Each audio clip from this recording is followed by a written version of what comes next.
Good afternoon, everybody, and welcome to Saturday afternoon football. A fabulous afternoon here in Adelaide for football. Slightly overcast, but a perfect autumn day here in Adelaide. Port Power hosting the Richmond Tigers. Port, what a season they've had. 5 wins only last year. Already they are 5-1. The Tigers have gone from 3-0 to 3-3. The last time these two sides met, Basil and Tommy, it was a draw at the MCG. Yes, Hamish, round 23 last year, 106 apiece, but a fair bit has changed since then. New coach for Port Adelaide and a new captain for Richmond, but he's not playing today, Tom Harley. He's not playing. This is Trent Cotchin. We're obviously talking about one of the best young players and leaders in the competition. Will be sorely missed in the Richmond midfield today. Nathan Foley hasn't played for the Tigers since round 10 last year. A heel and then a season-ending Achilles injury. At his best, Tom, right up there with the very best midfielders in the game. He was elite, Bazzy. 2008, he represented Victoria in the All-Star game. He was one of those impact players, great endurance. So I guess if you've got a replacement for Cotchin, pretty good one to bring in. He'll start as a sub today. He will indeed. Troy Chaplin played 140 games for Port Adelaide, 139 more than Tom Harley. He's with Mark McVeigh right now. Thanks, Basil. Troy, big game for the footy club today. You've lost 3 in a row. Important that you guys get back on the winning board today. Yeah, look, it is. Obviously, we come across here and Port Adelaide have been in some pretty handy form. They lost last week against a side who's been playing some really good footy. So, huge game for us. We need to try and get back on the winners list because we've got a couple of tough games ahead. So, it'd be nice to get a win today. Weird feeling for you today, being obviously the visiting side, been here for such a long time, Port Adelaide. You love the club, but must be a real surreal feeling for you today. Yeah, it is. Look, the bus ride in was starting to get a little bit nervous, so obviously spent 9 years here and love playing for the footy club and no doubt going to get a rousing reception from the crowd here. But look, that's football, that's the way it is now. Any player you're looking forward to playing on that you may have played on in the pre-season competition or at training today? Oh, look, I mean, they've got some pretty big forwards down there in Schultz and Westy, so I'll go to maybe one of them, and they've brought in Daniel Stewart as well, so they've probably tried to stretch us a little bit. So it's going to be a huge day for Rancy, Jake Batchelor and myself. We've got some pretty important roles there. Thanks, Troy. Good luck today. No worries, Bob. Cheers. So Troy Chaplin, a part of this Richmond lineup, trying to stop the rot. A few changes, as the boys have alluded to. Cotchin, Grimes, Vickery, Pettard and White, who's been omitted in Nathan Foley. He will start as the sub. Shane Tuck, Jake Batchelor, Robin Nahas, who's been in and out of favour a little this year. And Oren Stevenson, 8 games with the Cats. Opportunity has come knocking. He gets his first game as a Tiger. So a pretty reasonable crowd starting to build at Amy Stadium. Interesting to see whether or not the Tigers can have a win this afternoon. There's so much of the Tigers in the Port Adelaide outfit. We'll speak about that in just a moment. Schultz and Chaplin have traded clubs over the journey. It has been a big start to the season, 3-0, but they were against sides that didn't make the finals last year, and the 3 losses against sides that have. So what the Tigers need to do is beat a side that is ahead of them on the ladder this afternoon. And for the Power, 5-0, no Ken Hinkley last weekend. Alan Richardson, he took over the reins of the club down in Hobart, but it was a 10-point loss. The Tigers, they're the side on the road this afternoon. And as the men have mentioned, Trent Cotchin, the new skipper of the Tigers this year, he misses for the first time as captain, and congratulations to Luke McGuan. Mark 1, he was an out-and-out defender. Now he is a forward. He and Revolt the targets this afternoon. So the visitors are on the ground. The host, Port Power, they'll be out next. Round 7 action, not far away. Yep. He wasn't around last weekend. He was coaching via South Australia via the phone. But 2013, a very different Port Power to 2012. Just 5 wins last year, plus the draw against the Tigers. 5 wins already from the 6 outings. It is a youthful-looking Port Power, and it is a very, very new brand of football they're playing under Ken Hinkley. 4 changes, Tommy. And Sam Colquhoun, number 30, he will be starting on the ground on the wing. Always a really special time when you get to have a debut and coming into a side that's been re-energised by Ken Hinkley, Darren Burgess in the fitness department, obviously David Koch as the president. It's really put a strong stamp of professionalism and made them relevant, I guess, also, Hamish, and they've certainly reflected that with the way they've been playing. Need to bounce back after the 10-point loss to North Melbourne last week. And Dom Cassisi, a late out for the Power. Daniel Stewart, the late in, the coach who we've spoken about in glowing terms. Ken Hinkley is with Mark McVeigh. Ken, nice to be in the same state as your team this week. How are you feeling? Yeah, no, look, I'm really well. You're right. It's good to be where the team is, and you know, you feel that excitement of the game day. Sam Calhoun, you're debuting him today. You're a great developer of young talent. Must give you a real buzz to give him his first start today. Yeah, that's what gets people up, I reckon, is you get young people into your football club and you give them their first opportunity. You then get to enjoy their whole career, and Sam's career will be long and strong. Some of the themes you've touched on this week in preparing for Richmond? Yeah, no, look, we just back ourselves in the way we need to play. We know we've given sides a little bit of a start, and we'd like to be better than that early, but, you know, more importantly, we've just got to be consistent for 4 quarters and we'll be okay. You've got a high-profile president, David Koch. What has he brought to your football club that you've really admired? Oh, look, he's brought life. There's no doubt he's brought life. He's made the club relevant again, and we're really excited that we've got over 40,000 members, and we're just, you know, as a club, we're doing right things all off-field and on-field. Ken, good luck today. Thanks, mate. Mark there with Ken Hinkley. It's been a remarkable journey for Ken. We'll speak about that throughout the telecast, and also your involvement with selecting Ken Hinkley, Tommy. But the youngsters at Port, one in front of us, Chad Wingard, as well as Monfries and others, has been hugely influential in the scoring involvements this year for the Power. Well, they generate their scores from the centre of the ground. They're actually #1 in getting a score. Their inaccuracy has ranked them down to 5, but they do generate it. Chad Wingard, he's been a revelation this year, obviously drafted last year as a top 10 pick. He's a South Australian boy from Murray Bridge, played his footy at Sturt, got to stay home, and he's really starting to reap those benefits of staying at home and coming under the development of Ken Hinkley. And that's what he does well. He reeks of success. He came through the country network at Camperdown and through Geelong, and then spent a lot of time up at the Gold Coast. He's a fantastic developer of young players, and those young players are certainly reaping the rewards right now. As is Ken Hinkley, just a wonderful developer, and Damien Hardwick, he's in charge of the Tigers. So the men who will be calling the shots this afternoon, Ken and Damien, they are in their seats. What a scrutinised role they both have. Saturday afternoon footy, not so far away. Massive game on a Saturday afternoon, Port Adelaide and Richmond. And the toss of the coin, Travis spoke with Brett Deledio. And Travis spoke with the first win of the afternoon for the Power. Geez, it's a big game for both sides. Last year they won just one of their first 7 games, Port Adelaide. Win today and it'll be only 1 loss from their first 7. A remarkable turnaround, and it can happen fast. A lesson for all clubs in the AFL. Absolutely no doubt about that. It's about getting the right people in the right positions at your football club. That's coach, CEO, captain and president. Port Adelaide have gone a long way to getting that right. Great case study in how you can turn your brand around quickly. Yeah. Absolutely right, absolutely right. And for Tiggy's fans, 2013, another nervous season of waiting to see if there's more wins and losses.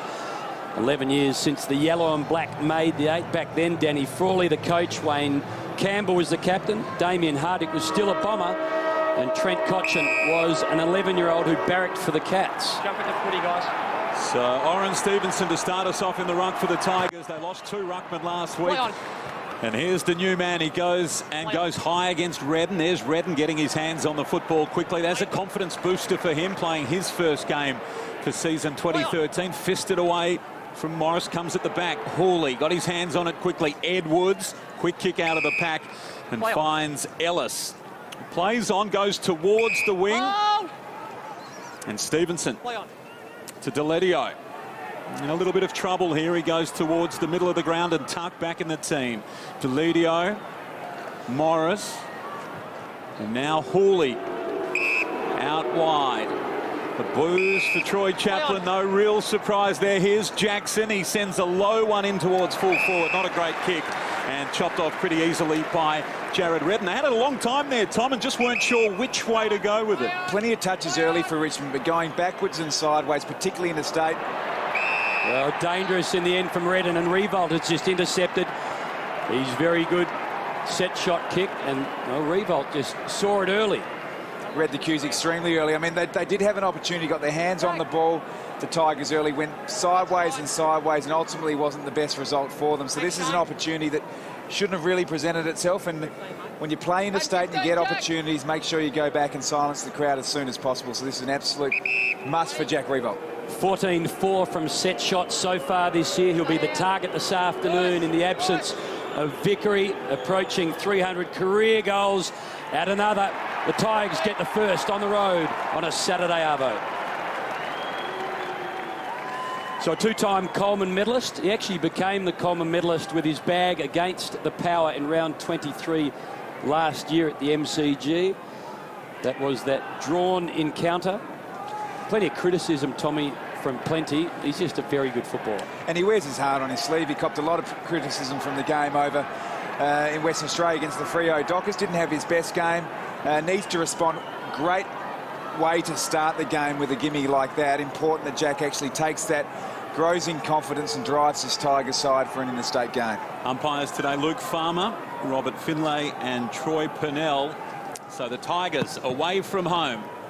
For the first goal, Stevenson went up very high down in the Edwards direction. They've started well, the Tigers. It ends up with Martin, came from Deledio, who drives it towards the 50. Reaching over the top, Stevenson for Port Adelaide. A couple of Stevensons out there today, different spellings, and probably going to be at different ends of the ground for a lot of the time. Really important game for Robin Nahas for Richmond. He's had a very indifferent start to the season. He's got a good opportunity to stamp his claim. Redden doing the ruck work. He's the only Port Adelaide player to have touched the footy. Well, until that point he was. Then the quick kick forward by Hartlett. Taken by Hawley. Now he's got to make an attempt there. Umpire came in and said he'll throw it up. Richmond, it's a really big game for them. They won their first 3. They've lost their last 3. Last year they didn't win 3 in a row and they didn't lose 4 in a row. Forward steps and then backward steps. It's so often been the way for the Tigers. Ellis, quick kick to Nahas, a bit careless there into the man on the mark. Stevenson, who started so well the first game of Colquhoun. Handball not ideal, taken by Martin. Here's Hawley. He looked upfield. Now a dangerous kick back towards the middle of the ground. Rance's there. Back to Batchelor, halfback proper. One of the ins for the Tigers today. And Chaplin. I don't think that'll stop for the rest of the afternoon. The former power player, and then to a former Crow in Knights who celebrated his 100th last week, and to another Crow. This time it was Marich, but in the end. Chaplin's got his hands on the ball a couple of times. He's got the job on Justin Westhoff, whose form was outstanding in the first month, just starting to tail back the last couple of weeks. Bit of a cloud coming in on Ivan Marich. Good to see him out there this afternoon. Oren Stevenson, who has had such a prolific VFL career, 3 flags with North Ballarat, 1 with the Cats last year before becoming a Tiger, 8 games with the Cats. Great story of patience, meeting opportunity. The Tigers with the first on Saturday afternoon. Cochinless, Deledio, little one around the corner. King not quite. Grigg, Deledio again gets wrapped up, cruising on through McGuan. Congratulations on your 100th to Tuck. Redden tries to bust his way through. In the end, Campbell Heath just finds some space, but it's just Tigers getting there first. Tuck over the top to Schultz. They should work it out here to the youngster in Wines. Quickly, Lewis Stevenson handballs. Now they've got a bit of run. Ebert, famous name here. Another bounce. Make it 3. He'll cross the arc, not quite. To a hot spot, a chance out the back, not quite for Robbie Gray. And Rance gets and gives under pressure, gets it again in the back. The Tigers, they'll get out of trouble. Advantage paid now, and away they go, and Jackson's got the footy. The advantage paid from the Batchelor free, and Jackson now. Knights close to the boundary line. He drives it. Gee, that's a long kick towards the wing. Up in front, Carlisle. And the ball just fisted over the line by big Ivan Marich. Let's have a look at it again. It's clumsy. No need to do that. Former Tiger and a former Power just sort of getting things confused. Well, you mentioned at the top, Hayne, the overlap, how prolific it is this afternoon. I mean, sometimes it's coincidental, sometimes the footy gods conspiring to do interesting things. Floston now on the boundary line to Tuck. Now Grigg running out of space, confronted there by Heath. Jonas over the top for the Jonas Brothers haircut, and it's fisted away. Not the One Direction haircut, the Jonas Brothers badge. Well, it's a half-brother. Well, just on the overlap, Damien Hardwick, former Port Premiership player. Mark Williams, former Port Premiership coach. Brendan Lade, former Port Premiership ruckman, come forward. Blair Hartley, formerly with the Power. So too is Peter Burge and Nick Austin. They're all now at Richmond. Tuck taken high, and a shot on goal coming here. This is possibly going from a good start for the Tigers into a really good start here. It's fair to say, Hamish, on those statistics, dare say it's not a coincidence. A lot of inside knowledge, at least on the Power, on behalf of the football department at Tigerland. So here he is, Tuck back in the team. He shoots from right on the 50. The goal umpire arches the head back and says, you can have 2 hands for that one. We've said it so many times, away from home and travelling, and particularly when there's a few question marks out and about around your club, a fast start away from home so important. We'll ask Mark McVeigh in just a moment what the breeze is doing and whether it's a factor or not, but terrific start now for the Tigers. 2 straight, Port yet to score, and it's rarely been inside 50 for Port Adelaide.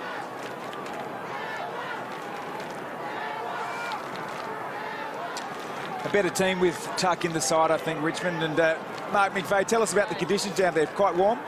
Yeah, it is. And as a retired player, Tom, these are the days that you wish you were out there. It is magnificent. Skills should be great. Looking forward to a really tough challenge. Richmond really spreading hard on Port Adelaide early and stretching their defence. Grigg, little one to dangerous territory. Speaking of dangerous, Nahas. He's been out of favour a little this year. Back in the side. Monfries put his man under a bit of pressure. That was Wines. He got caught. Martin continues to chase hard, gets held up. Tuck gets involved. You heard the umpire. Monfries obliged. Got rid of it quickly. Only went a little further. So underneath it all, Alapati Carlisle, who we understand asked to wear Tom Harley's old number as a power player. Redden slaps it the second time. Edwards couldn't really make good contact. O'Shea for the power. Redden intercepted by Edwards. Darts and weaves, gets tackled. Lewis Stevenson got him in the end. Yeah, the beautiful move. He did everything right then and then just needed to get rid of it when the opportunity presented itself. Really good decision there, Baz. And good tackle by Stevenson, having a terrific season for Port Adelaide since switching across. A good player for West Coast, but just couldn't break in. He was playing very good football in the waffle. Only the 10 games for West Coast back in 2010. Wingard now close to the wing. Here's Corns, a bit of experience. Not the best of handballs. Wines has lost his Dax. The footy, though, stays in Port Adelaide's hands. And it ends up with Moore. Got it from Redden. Low one for Stewart. Not ideal for the big man. Going in second time. Good work. And he might force a bounce here. That's good reward for effort by Daniel Stewart. And you talk about the recruitment. Stevenson, Campbell Heath also from Sydney, Angus Monfries obviously from Essendon. A bit of the money ball approach from Port Adelaide that's paying dividends at the moment. Hitting the ball hard there, Wingard, and no worries about that free kick. Tuck got him high. Who's the Billy Bean, Tommy? That's a very good question, Hayne. Ground level, boys, Richmond are really cracking in hard, and Port Adelaide, even though they had a tough year last year, they were really renowned as a really tough team in the contested footy era. They've really picked that up again this year. 7-1 from set shots this year is Chad Wingard. He kicked 2 goals in the loss to Hobart, in Hobart to North Melbourne last week, right to the line. Bigavan got there and got it over. First score of the afternoon for Port Adelaide are behind. Rance looks to be in some sort of pain on the goal line. He went up to contest that and he hasn't got up since. He's just to, as you can see, the right of Bashahuli, and then the trainers are going out there now. So Newman, 4 years as captain behind him, such an honest, reliable, loyal servant of the club. Hasn't played a final yet, deserves to. Chaplin short to Morris, didn't get there. Broadbent just hems him in. Morris's kick good to Jackson. So Jackson, he's only missed 4 games in the last couple of years. Not surprisingly, all through suspension. O'Shea on the mark. Now the long ball to the wing. Marich, Redden, strong hands. The laid-back country gentleman goes into the middle. It was a good ball in the end, found Moore. Little one to Corns. Thought to be finished by some. Won a best and fairest last year. And that was just perfect delivery to Angus Monfries. Now over the top on the burst. Schultz couldn't bring it in. Newman got the job on him this afternoon. Brave was Gray. Well, he and Ellis. Copy Gray. Go down, mate. High tackle. Head over the footy, front on. Maybe a bit unlucky there, Haynes. It was a real 50-50 ball, wasn't it? They went hard at it. Where's the high contact? Maybe the leg. Not sure there was Rance or Ellis that made the high contact. The bump looked terrific, shoulder to shoulder. Both were desperate. Might have been the right hand, I think. Just a lazy right hand over the shoulder of Ellis. So good to see Gray back. That horrific knee operation. Ability seems to have gone nowhere. Confidence is building quickly. And he gets the powers first. Just great to see him back at this level. He's still just 25. Looks to have so much football for the club ahead of him, and playing game 75. Goes at more than a goal a game. Robbie Gray, 4th game of this year, just his second goal this year, but 106 goals in his 73 and a bit games. Great footballer, plenty of energy. Nice to see him back here at Amy's Stadium.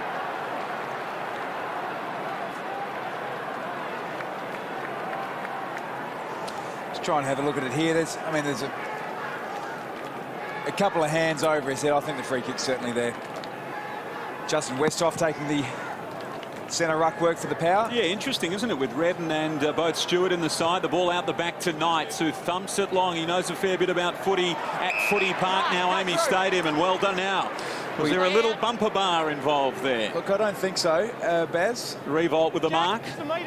Paid the mark, but we'll get another look at it here. Point being the bumper bar is okay, as we know. There's nothing wrong with that one. What was interesting was Westhoff went into the ruck and take the centre clearance, and Richmond waltzed away with it, so they might have a rethink there, the Power. Revolt then 3 goals last week down in Hobart against North Melbourne. 19-8 for the season coming in this afternoon. That kick just off line. Behind only. Jack, he's been in up and down form, hasn't he? Started the season brilliantly. Flat for a couple of weeks. Not bad last week. He's been a part of this Richmond side for a long time now. Debuted in 07. He hasn't missed a game since round 10, 2009. So, if nothing else, he's been enormously resilient. Batchelor gives it to Ellis, goes back inside. They've got a little bit of time here, the Tigers. A chance, tuck, delivery was meant for Revolt. And then Jakey Neave, who's become the smallest cult figure the club has ever had, just goes short to Ebert. Now to Campbell Heath. They work it, the outer side kick. Well, it went over the top in the end to Westhoff. Little one now to the running O'Shea. Got a bit of a gap now, and he can go long. Again, graze the target. Well, used his body okay. Merich had the height, couldn't get it though over the top, but the Tigers, with a bit of time, Rant seems to be okay now after going down on the goal line. Hands back inside, but the boundary line won the contest. Watch Jack Riewoldt today. He's really looking up and about. Jonas needs to improve his body positioning early. He's just sitting off him. He needs to close him down quicker. So the swing man that is Westhoff doing the ruck work on this occasion. Been goalless the last couple of weeks, Westhoff. Kicked 13 in the first 4 games of the year. And then Mitch Brown kept him goalless. And then last week, it was Nathan Grimer who hassled the Hoff. And hopefully this week, he gets back on the goal-scoring list for the Power. They'll need him to kick a couple, you'd think. Kane Corns to Need, can't quite work his way through. Edwards to Nahas, and now to Deledio. He hasn't missed for a long time either. 122 on end for the Tigers. Kick was terrific to Martin. Is he going to play on? He goes short. Revolt's on the lead again. The kick was good. Jakey King said you should have gone to space. Revolt, though, so often the target almost becomes habit. So many options for Richmond there. That's the counter play. It's the slingshot in modern footy technology. Tough pocket to kick a goal from onto the left. It comes back all the way. Revolt, terrific. And has got a couple.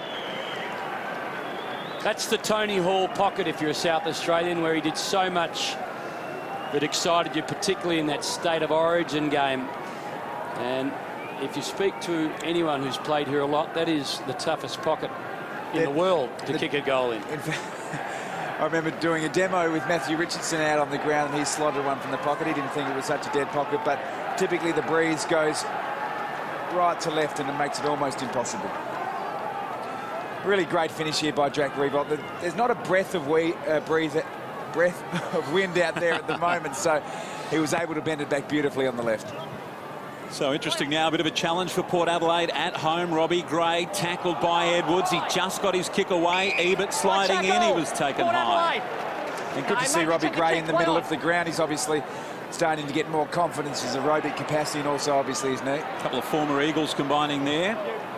Ended up with Stevenson, and then Westhoff with a long kick down towards full forward. Stewart got high, hit the ground hard. Possibly a free kick there for in the back for the Tigers. Newman looking around. He comes in to support his teammate, putting the hand up, Deledio, but no free kick from the umpire. Importantly here, Deledio has started well, 7 disposals. The last 2 weeks, just 20 possessions against both Freo and North, and with Cochin out, obviously, they need him to lift his rating. Edwards taken high. That Looked like a free kick. Westhoff got him. Ball spills out the back. Well, how about that? Might have been one earlier. And in the end, the free kick will go the way of Port Adelaide. And Schultz to go back. Kick for Port's second. Jack Rewalt really fancied himself today. He's just come off and he's given the umpires that are sitting on the bench a little bit of a spray to remind them of the holding behind the play. So he knows he's in for a big day and feels like he's got Jonas already in the early parts of the game. Schultz, the former Tiger, 3 goals last week. He's on the runway now. Not quite dead in front, but not a bad spot to be kicking goals from. Port Adelaide get it back to a goal. 12-2 for Schultz from set shots this year. He's another player whose accuracy is excellent. And, well, that was pretty much, Tom, the rule interpretation that we were all told about during the off-season. Any little push in the back now will be paid. Absolutely. The intention of the player going for the ball is paramount. The eyes, 2 actions, I guess, visible clues the umpire's looking for. No dispute about that one. He is as reliable a set shot in the competition at the moment, Jay Schultz. Really turned his career around since arriving at Alberton. 7 years with the Tigers, 71 games. A York Peninsula boy like his ruckman today. And Mr. Redden, Jared Redden, one on the ins today. Wingard, one over the top. Little opportunity for Knight. Slaps it in the Rance direction. Edwards to space. Would settle for Martin. Going crashing back was Ebert. Martin, though, he got there in the end. The youngster in Colquhoun wraps up the bull from Richmond. Great intensity there from Colquhoun. Really good way to endear yourself to teammates early. The defensive acts, stick your tackles. Delidio to Martin. Little wide. To Knights, prefers the left. The right worked okay. Target was McGuan. Just on McGuan. A lot of people thought he had a foot out the door of the club last year. Tiger, burning bright. Great article by Dougal Jelly. Had plenty of support for Luke McGuan in game 100. Now he's become a focal point for the mids as they search for someone inside 50. Luke McGuan version 1. Very much a defender. Very different times now for him. Chance for Ivan. Can he go off the ground? No. Carlisle taken to ground. Marich. Lewis Stevenson. Handball to space. A chance. Well, in the end, Corns did a goodish job. Delidio, they just snaffled the ball. Well, he got the turn out of the ball. Not quite enough in the end. It was an offie. And Delidio now up to 10 disposals. Looks like the midfield matchup that is a genuine matchup is Delidio and Corn, so we'll keep an eye on that. Campbell Heath run down from behind by Grigg. No free. It was interesting. Then here's the first game of Colquhoun. He goes short. And the mark taken by Hartlett. Well, that was interesting. Haven't been that sure kicking in from fullback Port Adelaide. That's a better kick though to the wing. Redden, no problem at all to Boat, cruising past his Schultz, a long way from home. He went with a low flat one. Westhoff was the target, didn't get there. Rance to Hooley, who turns 25 tomorrow. Short one, Jake King just outside defensive 50. Setting up well here, the Power at the moment. They've got a soft zone going where a number of players running one-on-one, but also forming a wall across half-back that slides up across the middle of the ground. Will be tough to penetrate, which means the Tigers may need to be patient with their ball use. Moving it across, continue to kick it off the line. Hooley to Knights, back to Rance, and now Chaplin. Interesting this one, Schultz. He got there and affected the contest, and then the handball over the top to Westhoff, just wouldn't stay in. Good win for the Power, really good win for the structure of the footy club there. Forced the Tigers to go backwards, go across, enabled the Port defenders to push up, squeeze and affect the turnover.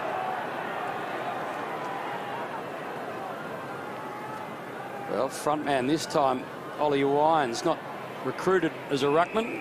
Happy to see it over. Ellis changed numbers in the off-season. Made such an impact last year. Outstanding with the Calder Cannons and as an under-18. 21 from 22 games last year. Hasn't missed this year. That ball's going nowhere. We'll speak with Ollie's parents throughout the afternoon. I know Mark McVeigh is going to join them. Apparently very nervous watchers of the football. Westhoff. Warren Stevenson out the back. Wingard just charges, doesn't take it cleanly, then Rance does the tackling work. You reckon you'd be nervous of some of the players playing against Ollie as a junior? Built like the proverbial, isn't he? I haven't seen biceps like that on a first-year player since Gary McIntosh at Norwood. Hamish back in the. He was a monster. That's saying something. Mark Rasciuto was solid early, but Wines has got him covered by a fair bit. No rest for Kane Corns. Tagging Deledio, he comes off. Martin comes on and he picks up him, so he's a warrior, Kane Corns. Jackson then with that free kick out to Hawley. The need standing the mark. Fair height difference. He takes off. That's his view, so he kicks towards the wing. King has, in the end, played that very well indeed. He needed a release. He does so now. Newman, the former skipper, cruising by the pop kick over the top. And Robbie Nahas marks inside 50. And now 50 as well. Goal coming up, Tigers. That's a direct result of what Tom was saying earlier. Moving it out of defence really quickly, Richmond. Port Adelaide are press right up. They leave the last man, which is Richmond's deepest forward, to themselves, and they get it over the back nice and easy. Richmond's lead 7 points, make that 13. Going well, the Tigers.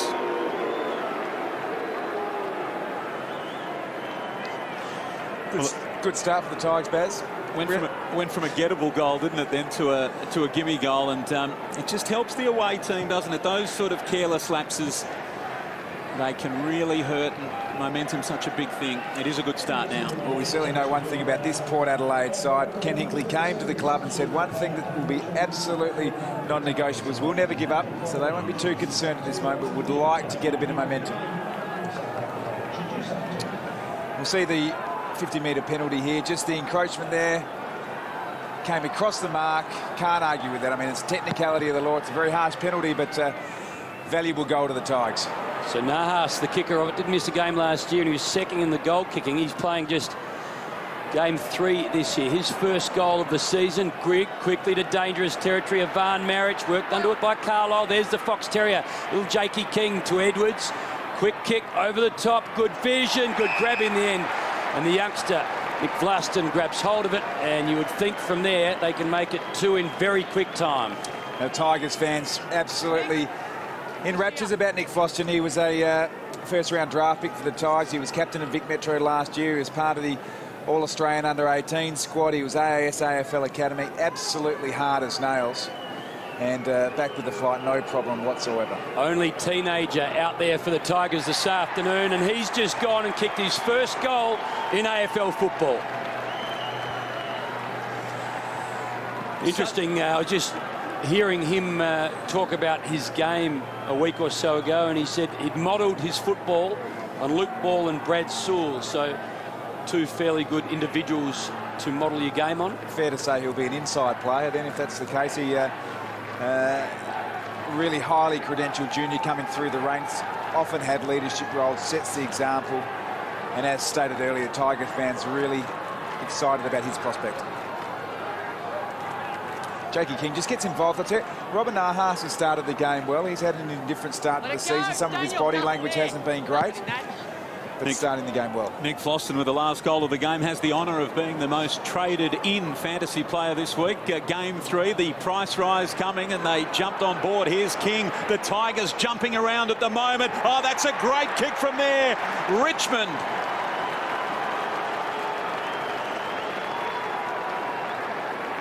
Running right over the top of Port Adelaide here at the moment. 25 points their lead, and concern now for the home crowd and the home team. Port Adelaide just flat-footed, and the clearance is 13-6 in favour of the Tigers. We know in modern football it can be a deceptive stat, but right now it's telling us a lot.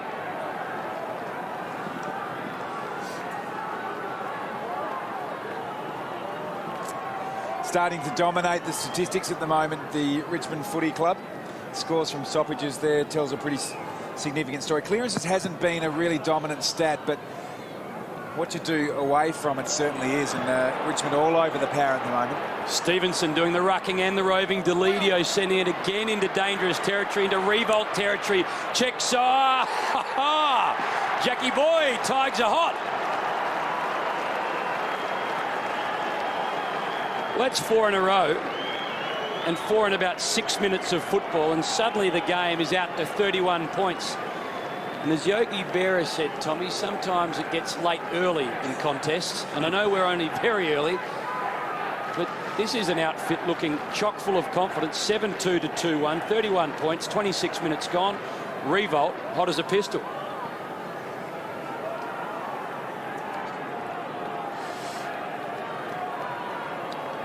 Absolutely all over it at the moment, the Tigers.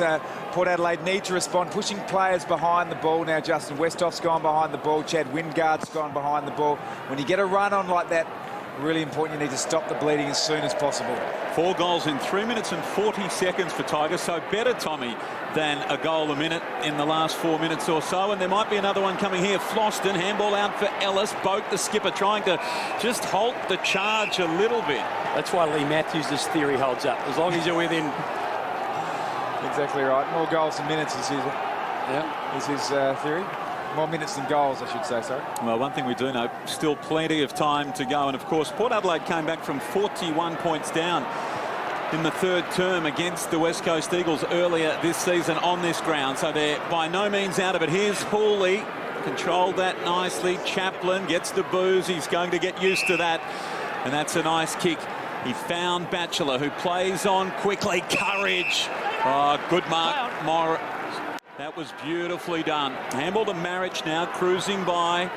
And the kick from the wing from Martin finds his man onto the chest of McGuan. But as Mark McVeigh said early in the call, perfect conditions out there, and Richmond going at 76% disposal efficiency, really using the ball. Revolt's hot at the moment, may have been held by the arm. Jackie, just said. It's okay. There, no. Campbell Heath has got the mark. Mate. It's a dangerous kick that drops for him. Thanks, Chris. Kane Corns has got it inside defensive 50. Sends it to the outer side. A chance for the skipper in Boak. He was held by Ellis. Port Adelaide.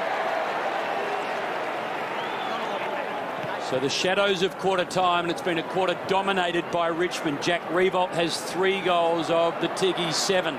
Jackson desperate at the football. Corns went to ground in the end. A bit of support comes, but the Tigers have looked the side most likely. You dive on the ball. Port Adelaide really need to cover the spread of Richmond and cut down the first one. They're leading the marks, Richmond, by 28 to 13, so dominating all over the ground. So Gray goes searching. Again, Schultz looks to be the target. Front spot in the end taken by Hooley. 50 metres against Jake Need.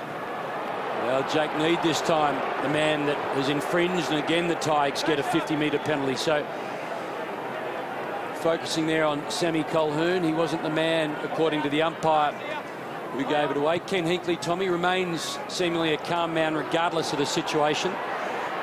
Hooley to Grigg. Between them, missed just a game since they arrived at Punt Road. Jakey King, he missed a lot last year. Tries to stop and do something that you really probably couldn't do in a Hollywood movie. Thank you. Up against the post, it's 5 metres. No, there's absolutely no need to do that. Take the ball out, get a boundary throw in, but I guess that's what makes him such a popular teammate. He does the unpredictable, often pulls it off, but not on that occasion. There's a divot that needs replacing down there as well. The rules are the same in South Australia as they are everywhere else. Edwards. They're really building here, the Tigers. Had it a while, Jackson. Now the kick comes inside 50. Ball on the deck. King fires the handball out to Newman, the former skipper. This would be something. A 37-point lead for Richmond. Always been such a great user of the ball, Chris Newman, from half-back. Only needed a step. Laced it out from 50 on the left. And now this is getting to a real worry for Port Adelaide. They've had a great attitude all year. They've been able to peg back some considerable leads, but geez, 37 points at basically quarter time. Just too easy to play against at the moment. Tom, Richmond are really outnumbering at the contest, so they're getting more players to the ball. They've got a lot more outlets. Richmond, Port Adelaide getting sucked into the play and not able to cover the outlets, and they're dominating them around those really hard contested possessions. So if you're a Tigers fan, you're smiling this afternoon with what you've seen so far. 8 goals in the opening term and an accurate 8 goals too.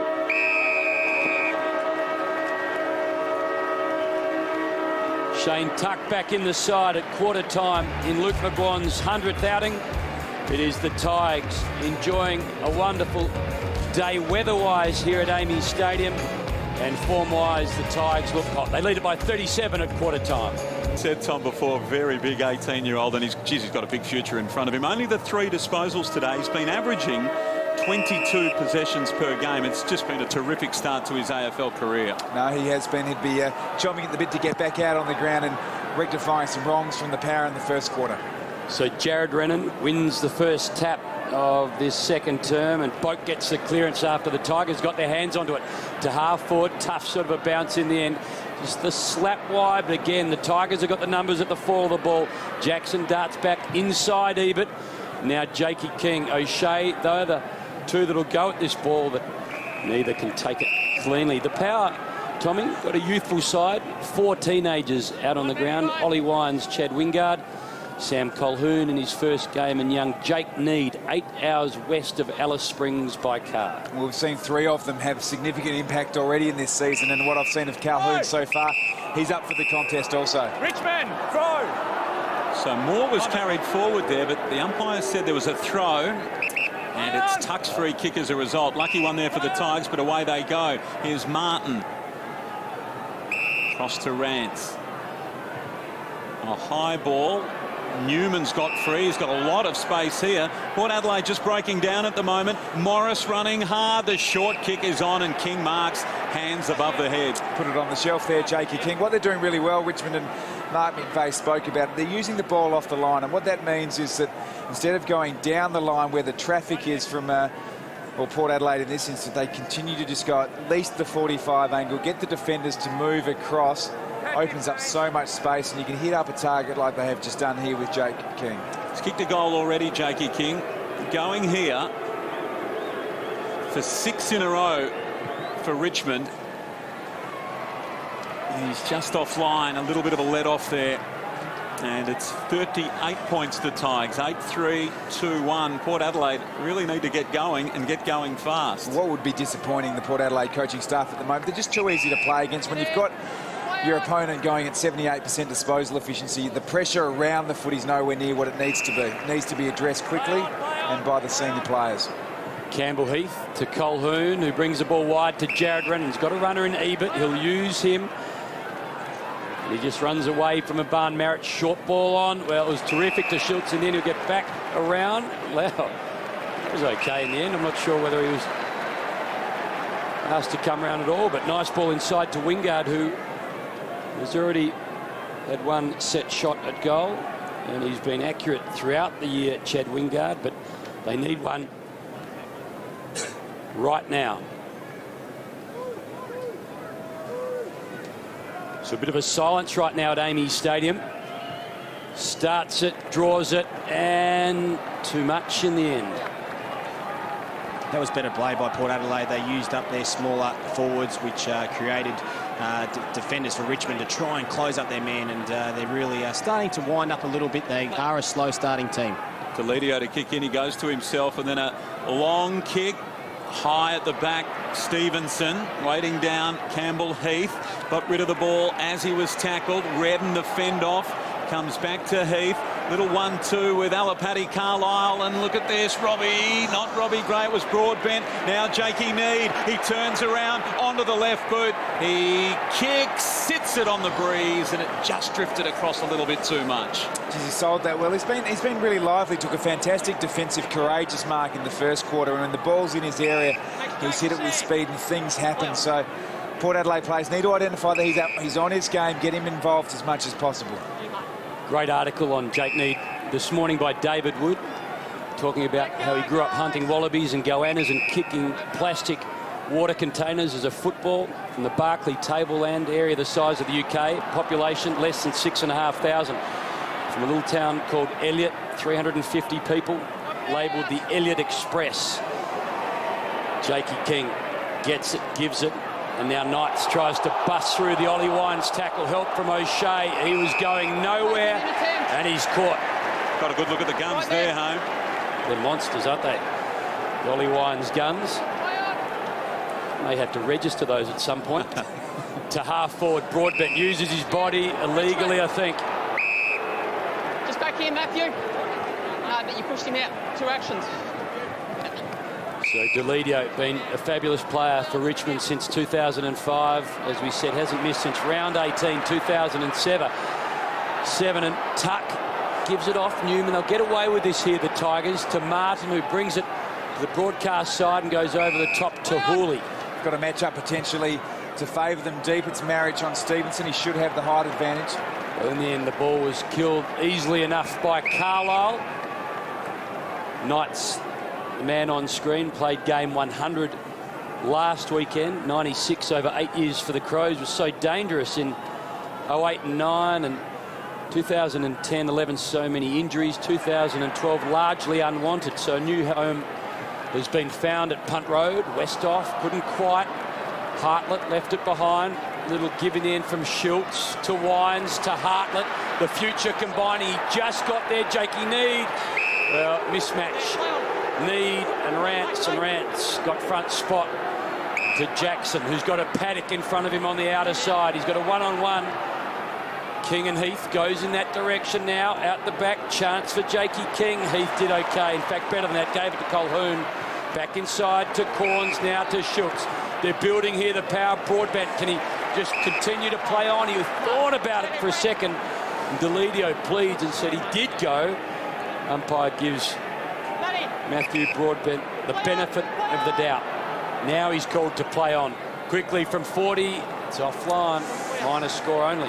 Just needed to be more composed. He looked very antsy from the time he got the ball there, Broadbent. Jake Schultz has got unbelievable skills. We obviously see him kicking for goal and mentioned he's 12-2 from set shots this year, but his field kicking is fantastic also, and he's pushing right up the ground at the moment. I'm not convinced that's necessarily where the Port team want him. I'd prefer him deeper close to goal. Better here, though, by Port to start this second term. 23 disposals apiece in this quarter. Redden got high at the back. Campbell, Heath, he overran the footy. Revolt, Tuck, storming through. Long ball, Marriage is on, camped under it. Carlisle with him now. He looks upfield. If he does look upfield, he'll notice that Martin's breaking for him. Just couldn't get it second attempt. Now he's reefed the ball back in. Was he taken high? Umpire says yes. So a bit tough there. He's brought the ball back in, and obviously Hartlett knows, well, I can apply the tackle now, but in that position with your head down, you can almost only tackle high. Yeah. Really hard to make a legal tackle in that situation. You just almost got to let him run into you, and really difficult for the Port Adelaide defender. So a chance now for a 41-point lead, as it was against the West Coast Eagles. That was for Port Adelaide. He's missed it just to behind only. So a bit of a let-off there again for Port Adelaide. A couple of gettable ones that they've missed. Stays at 36 points. Stevenson with the footy in his hands. A little to himself, then some indecision, and then to Ollie Wines. No clear win for either side. Just looking at some of the players support that really need to get into the game. Hamish Hartlett only the 3 disposals and running at 33%, and Westhoff has obviously his first month was outstanding, arguably the best player in the competition for that month, but he's been right off the last couple of weeks, and he started slow again today. Edwards read it well from Oren Stevenson's hand and then just ran into a bit of trouble. This time it was in the form of Hamish Hartlett.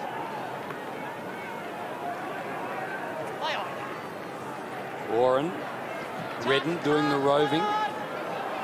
Westhoff happy to see the boundary line.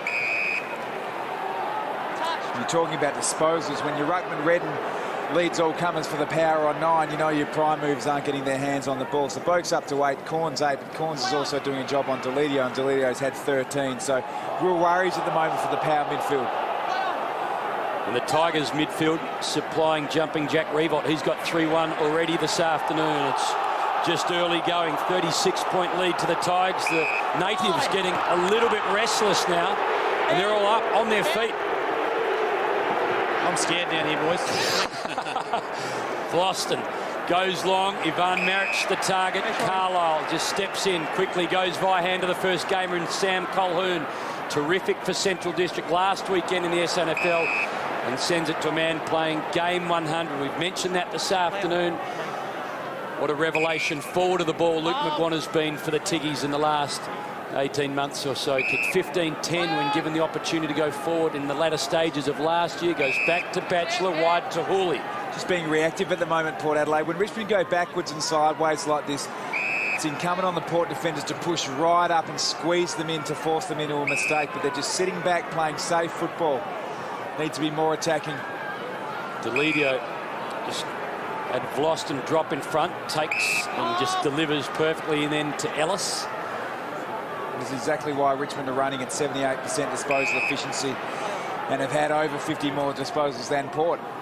To Newman, the most experienced of the Tigers out there this afternoon. Sends it to the attacking zone again. Such a great point, Tom. They are sitting right back on their heels, and there's huge gaps for Richmond to be able to just chip over and maintain possession, and then allows them to go a deep forward 50 entry, which makes it easy to defend when it comes out the other way. We've gone 10 minutes in this second term, and we haven't got a goal yet either side, so a bit of a stalemate after it was all Richmond in the opening term. Newman's done well there. He hooks it back. Second attempt. Revolt paid the mark. Interesting attempt in the first place. Probably two hands could have got the job done, but he made it look spectacular. The most important thing, he's got the shot on goal. Got the shot on goal and can go back and kick his fourth. It's certainly a gettable one for him. I mean, it's a pretty good mark in the end, but started the game with confidence, intercepted the ball. Important goal here for the Tigers, just to reaffirm what they did in the first quarter. So going for 4 and 23 for the season. Jumping Jack. They're about the place, the Tigers, for a 42-point lead. Revolt's got 4. They're looking very dangerous, the Tigers. Well, it's an interesting time to say a very good afternoon to the president of the Port Adelaide Football Club, David Koch. Big week for you, Koshy. 40,000 members for Port Adelaide, but you wouldn't like this at the moment, down by 42 points. No, but it's not a great time to cross to us, but look, it's a young side. They just got to get their consistency going. You never know what they're going to do. I think we should nickname them the cardiac kids at the moment. They give us all flaming heart attacks. Koshy, Tom Harley here. Tommy, how are you, mate? Very well. We've seen some great comebacks from Port, and one of the things Kenny Hinkley has instilled in the side is that never give up attitude. So certainly too early to write the boys off. Oh, absolutely. You know, this is it's a bunch of young blokes that play with their heart. They're such a young team. I think they're 14 days older than the Gold Coast. So, no, they're going to be around a long time, and they just got to put together some plays at the moment. But how good's this bloke? But ever since he got the C next to his name, he's born to be a captain, and they're certainly looking to him now. Well, Koshy, we appreciate your time. You've got more to do than talk to us. Enjoy the football. Good on you guys. Thanks. Great to hear from the president, David Koch, speaking about Boak and the other youngsters about the place. Interesting stat in regard to the youth and the age of this side, just a little older than the Gold Coast Suns. It's been a fantastic president in his short tenure for the Port Adelaide Football Club. Obviously has made them relevant outside of South Australia. But what a lot of people don't give Koshy credit for his elite financial mind. He's certainly more than just a figurehead and a celebrity. He is an astute businessman, exactly what the Port Adelaide Football Club needed.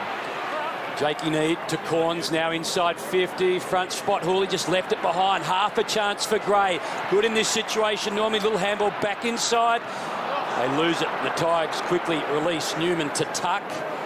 Backwards he goes. They've got time, the Tigers at half-back. Jackson to Newman. And they just slow things down again. Tuck's been really good coming back this week. Came 12 disposals. He's looked lively, and obviously, as we've said a couple of times, no skipper in today, so they needed to find some leaders and winners in the midfield, and Tuck and Deledio doing the job. They look a better side with Tuck in the side. I know he's not necessarily the most fancy play going around, but they needed some grunt, particularly from the start. It was in the start of in the middle of the ground through the centre clearances that Tuck got involved in, so he's been significant. Ellis to Deledio, and then to McGuan, who's done nicely there. Got inside Carlisle. Here's Revolt. He's hot, and when he's hot, he is very hot. Robbie Nahas running onto the footy. Now he turns back inside, looks inboard, just couldn't quite hit the target, Chaplin, and it's gathered by Hartlett. Dangerous ball out of defence. There was a push there, no free. Still it goes on. Vlosten went to ground. Chaplin sweeps one wide.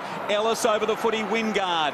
Back it comes to Schultz. Now Broadbent close to the line. Little handball over the top. Well done, Hartlett. He got it out to Schultz. They kick forward at the back. Stewart, terrific grab. They keep running out in the direction of Monfries. It needs to sit for him. It has. He kicks a wonderful team goal, Port Adelaide.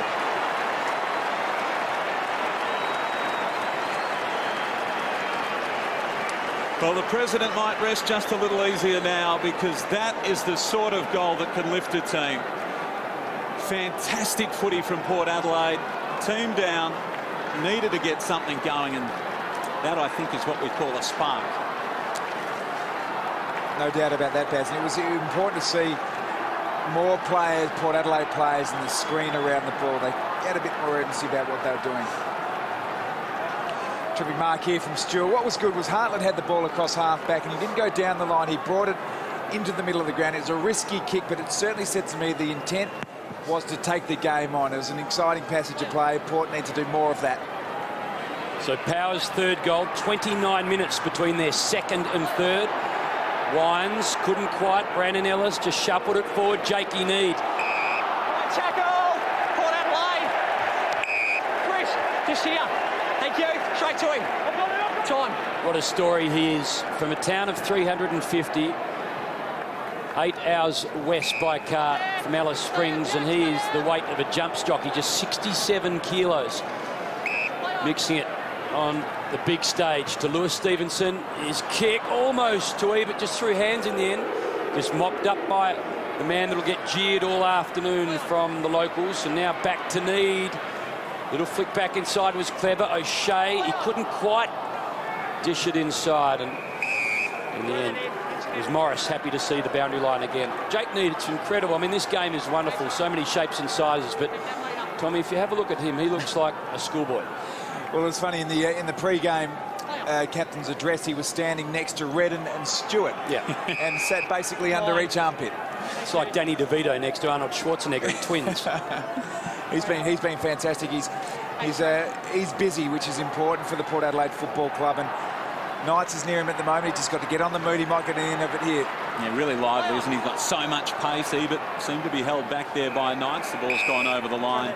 It's going to be tossed in again. So they were looking for a spark. They've got a bit going. They can feel, much as was the case in that game against the West Coast Eagles, the crowd has changed. They've sensed that, okay, there's something going on here. Wines pulled off the foot. He can go again. Jackson was in there. It's going to come out Monfrey's way. Now Moore. He throws it on the boot. Oh, what about that? 2 in a row, Port Adelaide. Much better. Numbers around the ball. It's so simple sometimes. We all analyse the game and we all analyse numbers and statistics and player performances, but sometimes the simple things are just get near the agate, and that's exactly what Port Adelaide have done in the last couple of minutes. Well, I think, Tom, we saw last night that Essendon won in almost all of the stats categories, and of course on the scoreboard a pretty comfortable win in the end for Geelong. Yep, and it's about intensity, it's about intent, it's just getting near where the ball is. And just watch the replay here. The Port Adelaide players, there's a lot of numbers around the ball. Boat goes in hard. Also, Wines was there as the first game player.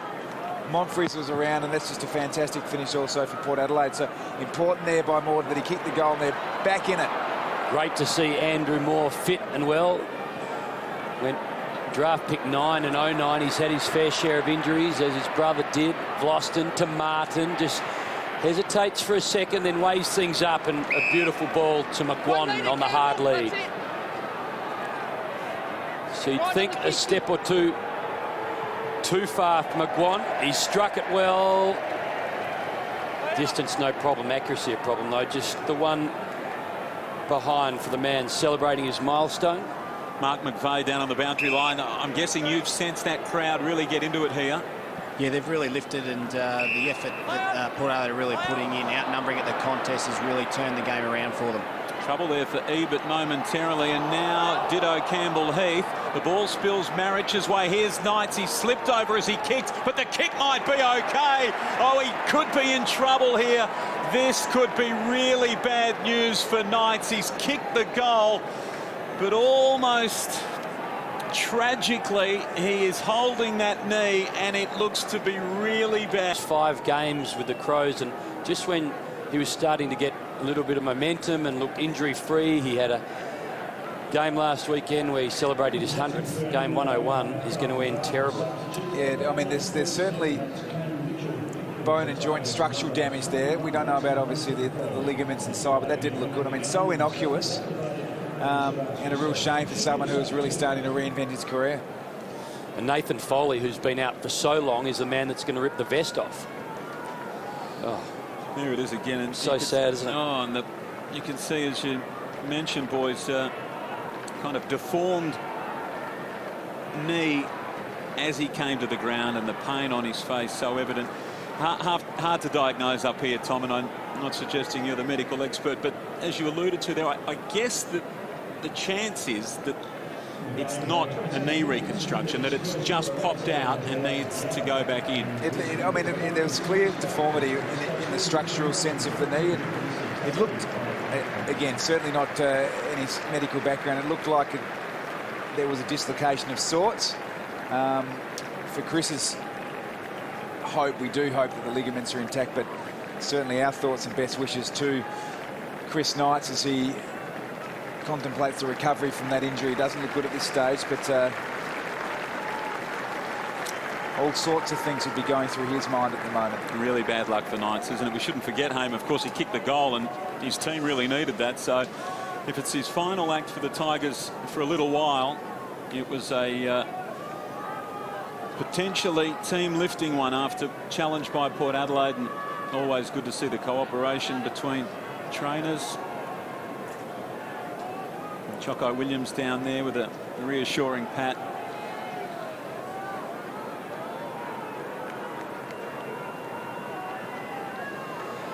It's a sad part of our game, really, isn't it? When you suspect that there might be a serious injury and that you're watching a guy come off the field with an injury that may be a long one, you can't help but feel sorry for him, and all connected. Well, Mark McVeigh spoke to the family of Ollie Wines and the family of Chris Knights would be watching this game, and that's one of the really difficult things when you're playing at this level of football, that you've got so many family and friends that are invested in your career, invested in watching the game at home. So to everyone, we wish Chris and his support network all the very best, and hope that it's not as bad as first thought.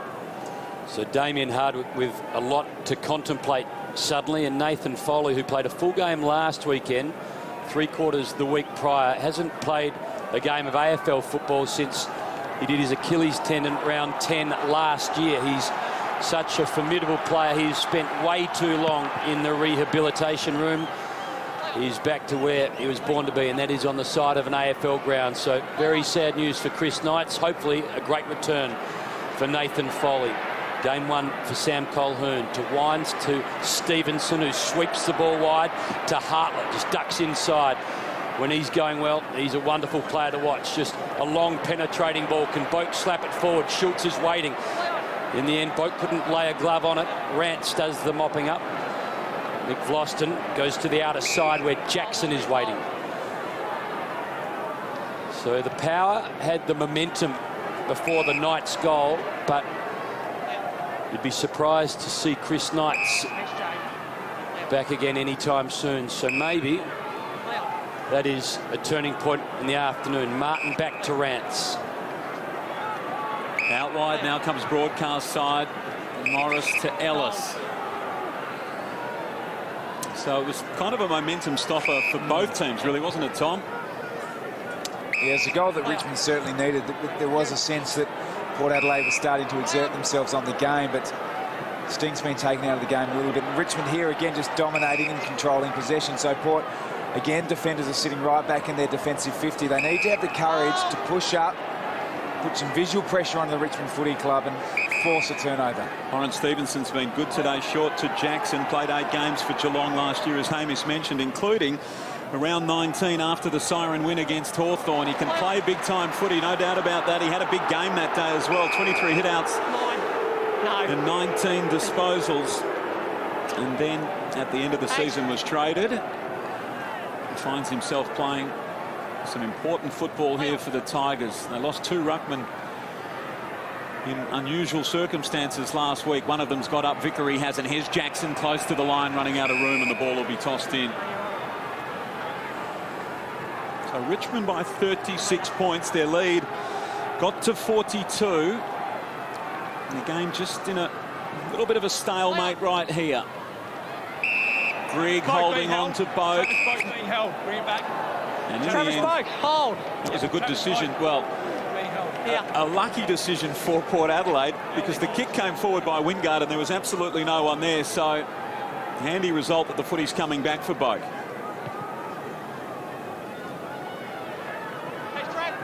The skipper across half-back. Got the feeling home too, didn't we, that the president really likes his captain. Yeah, absolutely. Made the commitment to the club. Oh, terrible turnover in the end from the man who were praising. And suddenly McGuan over the top, and Dustin Martin will just waltz into an open goal, and the skipper will be really disappointed with all of that. So Martin, the goal kicker, just when you sense that Port absolutely had to get the next. Knights broke the run of a couple of goals, Monfries and Moore, and Knights has disappeared on the stretcher. Nathan Foley's warming up. Boak straight to Jackson, and the easiest of goals to the Tigers. So he'll be very, very disappointed with the way that all turned out and where that has put the club right now. I don't mind Travis Boak's mindset here. The execution's obviously not great, but he realises that Port needs to take the game on and bring the ball through the corridor and attack as quick as possible. But resultant goal to Martin. Martin's been fantastic. 9 disposals this quarter, leads all comers. Yeah, he's been electrifying, hasn't he? And the goal on the end of that one. Quick kick out of the pack by Tuck, and here's a hard ball to win. Jackson went hard at Carlisle and over the line. So they've lifted a bit here, Richmond. Yep. They were challenged, no doubt about that. Then the goal as he was injured by Chris Knights to follow up, and Richmond just finding something as the challenges come. Marriage from behind. Now Robbie Gray trying to lift Port Adelaide. Wrapped up. Umpire will throw it up again. Really good response by Richmond. When Port were challenging, they were able to get the goal and then resettle themselves after Chris Knights got carted off. So it's been a good 6 or 7 minutes here for the Tigers. A couple of evenly matched teams since 2008. 3 wins each in that draw. A draw, of course, round 23 last year at the MCG. Here's Stevenson. Deep in defence. Jonas is on for him, and he's got another man on. He can go over the top for O'Shea or run the ball, and he chooses the latter. He has a couple of bounces. Long kick towards the wing. Stewart tumbled over at the wrong time, and Rance, easy as you like, with a safe pair of hands. Squeezes it short, and Delidio's been terrific. Possession number 17, the acting skipper.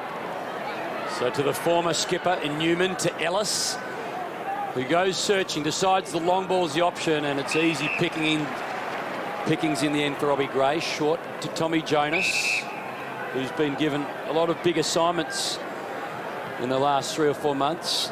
NAB Cup and throughout the season. Stevie J, Chris Mayne, Adam Goods, Lacroix, Hodge he's had to deal with. And Colquhoun, the boy from Angaston, playing on the big stage for the first time. Nathan Foley being injected into the game at his peak. He's a very fit and line-breaking player, so great to see him back. Absolutely. Runner-up in the best and fairest in 07. Same year, he was an All-Australian nominee.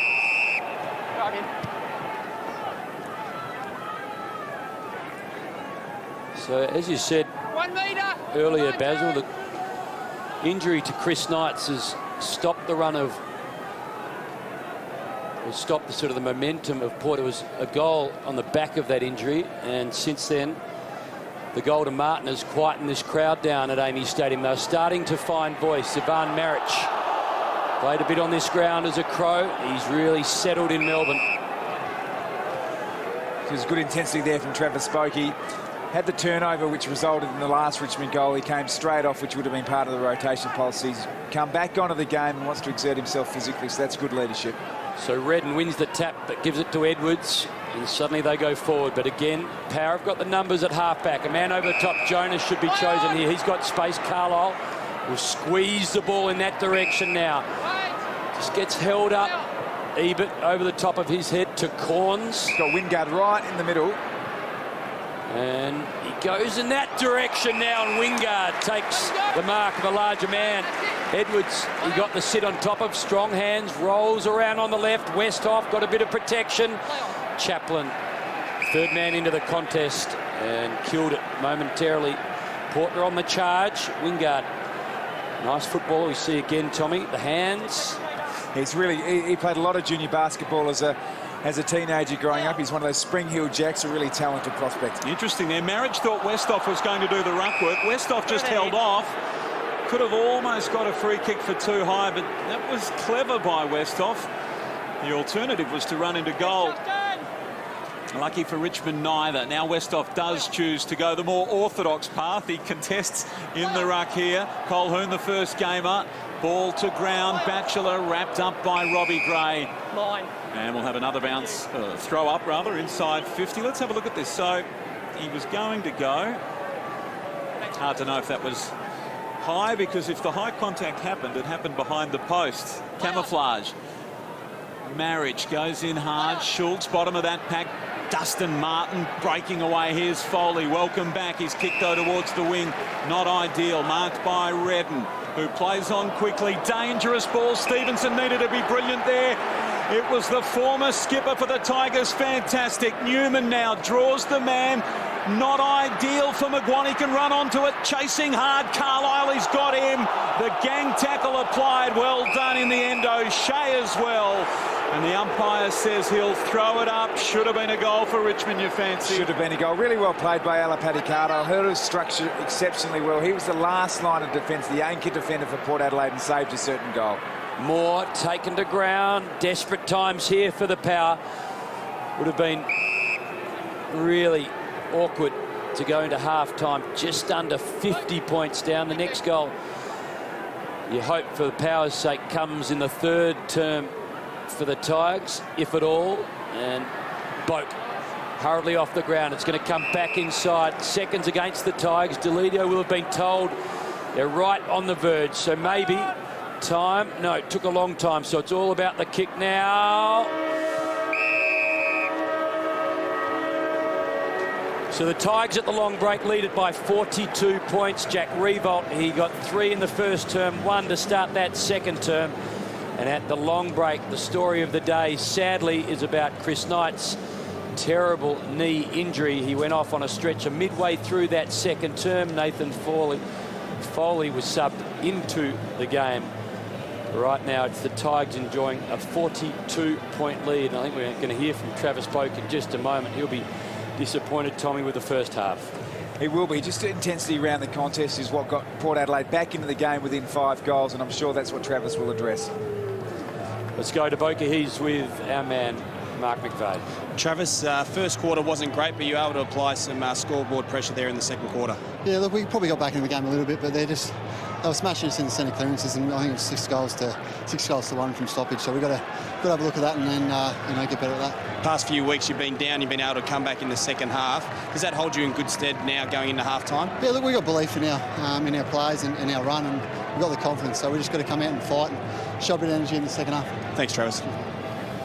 So the skipper for Port Adelaide, 30 disposals last week. He's been busy again today with 10 disposals to half-time, but not his usual output, and fair to say not his usual effectiveness either. 3 goals to 2 Richmond's way in that term, and their lead, 42 points, is the biggest of the game so far. Half-time, it's Richmond 11-5, Port Adelaide 4-5 on a Saturday afternoon at Amy. Tigers back out onto the ground. Second half coming up at Amy Stadium, round 7. They led by 37 points at quarter time. It's out to 42 at half time. A couple of former Bombers down on the boundary. Dimmer, perfect start. What a coach wants when you're travelling interstate. Yeah, it was good. Looks like that the guys hunted the ball really well and got the ball inside 50. So it's just, really important. Obviously, a really good third quarter side. So got to maintain the momentum, get our clearance numbers back up to what they were in the first quarter and lock that ball away. Really disappointing for Chris Knight. Any word on how bad that is? Yeah, listen, I think he just dislocated his patella. Not too sure how bad it is at this stage, but look, disappointing. He's been a really good player for us thus far, and look, we just wish him well and hope he gets back on track soon. Dimmer, thanks for your time. Thanks, mate. Good on you. Thank you, Mark. Well, that's a glimmer of hope there, isn't there, Tom? The dislocation, which obviously we could see. And so Damien Hardwick, it's not necessarily the worst, which is terrific. Yeah, I mean, as we said throughout the call, we just wish Chris all the best in his recovery. And if that is to be the case, of dislocation, they can, in some instances, only be a couple of weeks. So we'll keep our fingers crossed there. But what Damien Hardwick will be focusing on now is the start of the second half. They started the game really well. Start again, go again, silence the crowd, on with it for the second half. And how big this second half for him? We talked a lot about the first 3 they won, the next 3 they've lost. A lot of attention on them, former players, everybody really having their say about them. Yeah, really important. I mean, they've got an opportunity here to have a strong win interstate, and they need to do that. With Melbourne, Essendon and West Coast before the bye for the Tigers, so they would love a win on the road before the D's next weekend. Mitchell just punches the ball forward. Chance for Foley. Started as a sub with Knights getting injured. Gives it to Hooley. And around the corner, Deledio wearing the sort of flashy all-black boots these days to Oren Stevenson. Couldn't quite get it to Jakey King. Hartlett just intercepted, got rid of the tackle. Evaded Foley, just works his way to the wing to half-forward. Good ball to Gray. Ellis, though, floated across. And good at half-back, Ellis. So just the one game missed last year to Morris, who played a lot of football here for West Adelaide to the outer side, and Hooley, who's been such a good pickup for the Tigers. He and Grigg. Hooley still yet to miss since starting with the Tigers in 2011. Long ball to half forward. Nahas lurks out the back, just dropped around the front at Westhoff. Did the right thing for the power. Goalless in the last couple. Justin Westhoff, after getting off to a fly early in the season to Redden, over the top. Into Chaplin, back to Redden. Short ball, too hot in the end for Corns. Little opportunity for Wingard. Went searching with the handball, but found a former teammate. Now Need just holds his man up in Ellis, and they might get it back. They do this time. Corns this time. Can they hit a target? They do. Schultz on the charge. They need this. It's an understatement. If they could just start the second half and get the first and the second and start to whittle away at this lead. Better there by Port Adelaide. Just good intensity around the ball. Ebert involved. And Corns has had the job on Deledio. He's been beaten to this point in time. So important he gets his hands on the footy as he did on that occasion. And as we've said often, Schultz a very accurate shot at goal. This time, it's accurate enough. He gets his second. The Port, they get the first of the second half. Such a familiar approach to goal, Jay Schultz, and normally so accurate. So the former Tiger gets the first of the second half, and well, maybe Port have got a sniff. It sounds ludicrous to say it, but we've seen them do it on Saturday afternoons before against North Melbourne, on a Saturday afternoon last year, and against the West Coast on a Saturday night. They've got the ability.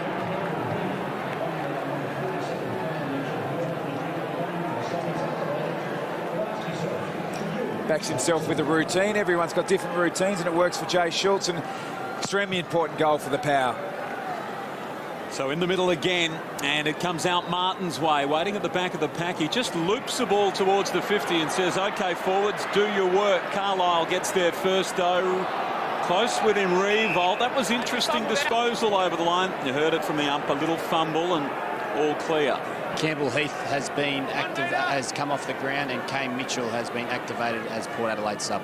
Kane Mitchell, the Sandover medalist, 4 out of his 5 games at AFL level. He has worn the vest. I reckon he'd be hating green, not his favourite colour at the moment, but loving the fact that as a mature age player he gets a shot at AFL footy. And he's been a spark each time he's come on for Port Adelaide. He's provided some real energy and enthusiasm around the contest. Certainly stands out with the thick mane affair, so he'll be really keen to exert himself on the contest. Edwards runs onto that football, sends it towards the hot spot. Oh, good mark with courage, Cameron O'Shea. Always difficult in that situation. You don't really know what's coming other than players, and they're coming hard at you. And that was terrific. Eyes only for the ball. He pops it over the top for Ebert, and here is Mitchell. Can he be a spark here? He did pretty well there, just got an important hand on it. Now inside to Wines from Ebert. Long one down in the Montfree's direction, pushes off, didn't quite hold it in. Ball spills out the back. Almost a teammate on teammate push in the back there. You don't get a free kick for those, and it'll be thrown up. Spoke about the energy of Kane Mitchell. His work rate to get involved in that contest was absolutely unbelievable. Would have spent about 150, 200 metres running across the field. Great energy. Easy as you like, Marriage, but it falls down in front, taken by Gray. They've got loose men. Schultz is one of them. That has to be a mark or free kick. Free kick it is. Schultz can go back and kick for 2 in a row. 50 metres. Certain goal. Crowd starting to get involved down there, Spike. Yeah, they're up and about, and so Port Adelaide have really lifted. The bench is really talking amongst each other. They can sense that they're right back in this game. Would have been a great speech by Ken Hinkley at half-time. Almost the run-on specialists, Port Adelaide, and they ran hard. We've talked a lot about that West Coast game. They ran right over the top of West Coast. 13-2 from set shots this year. Make that 14-2. 2 in a row for Schultz, 2 in a row for the Power. The 5 goals are certainly manageable. And Port Adelaide having a history of that. Ken Hinkley speaks about never, ever give up in a contest. And that would have been the message, absolutely no doubt, at half-time. They injected Kane Mitchell into the game. He's already put some energy in and around the contest and a couple of goals. And you get the sense now the crowd's starting to move. The scoreboard saying go Power. Kosh, you'd be excited. Next one's important, isn't it? Absolutely.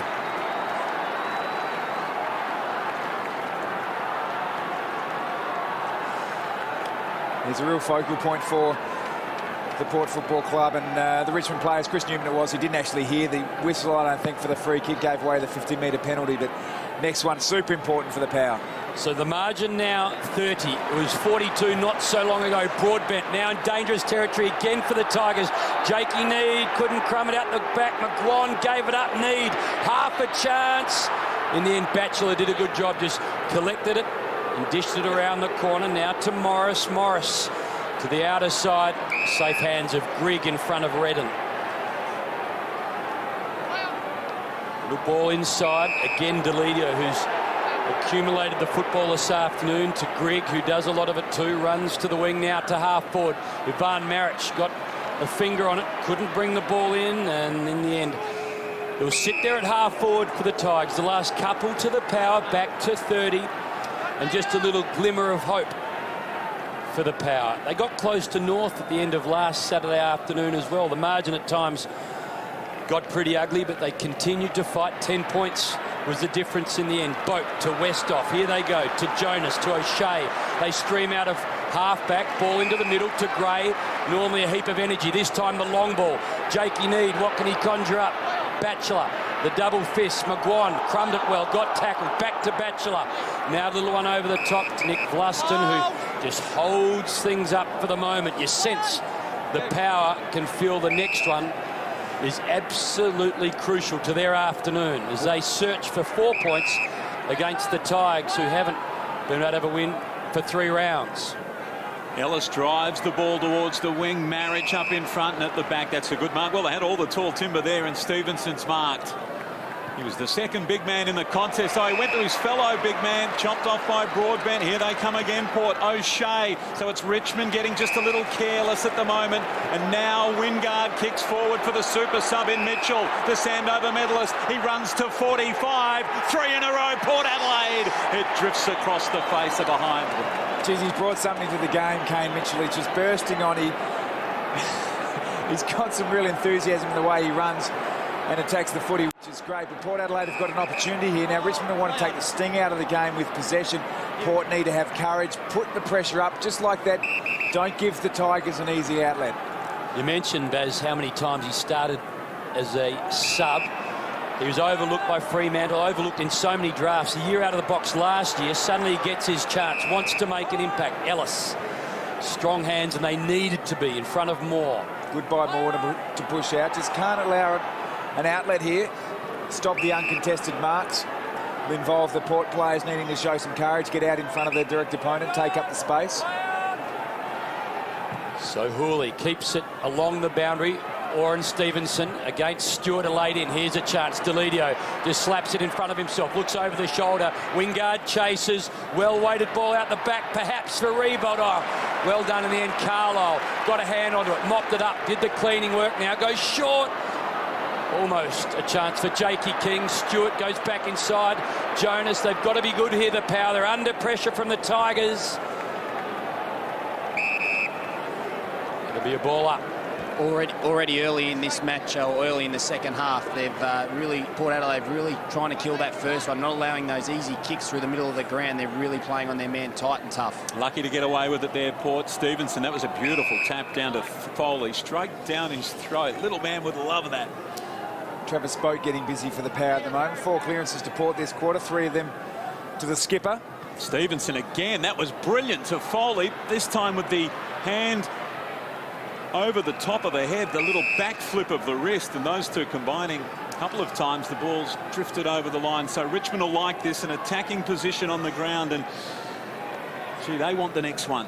Just to stem that flow, keep the crowd on their seats. Revolt trying to burst through for goal number 5. Jakey King, he works his way free. Marriage has been good. It comes back to King. He throws it on the boot, and the Tigers have got one back.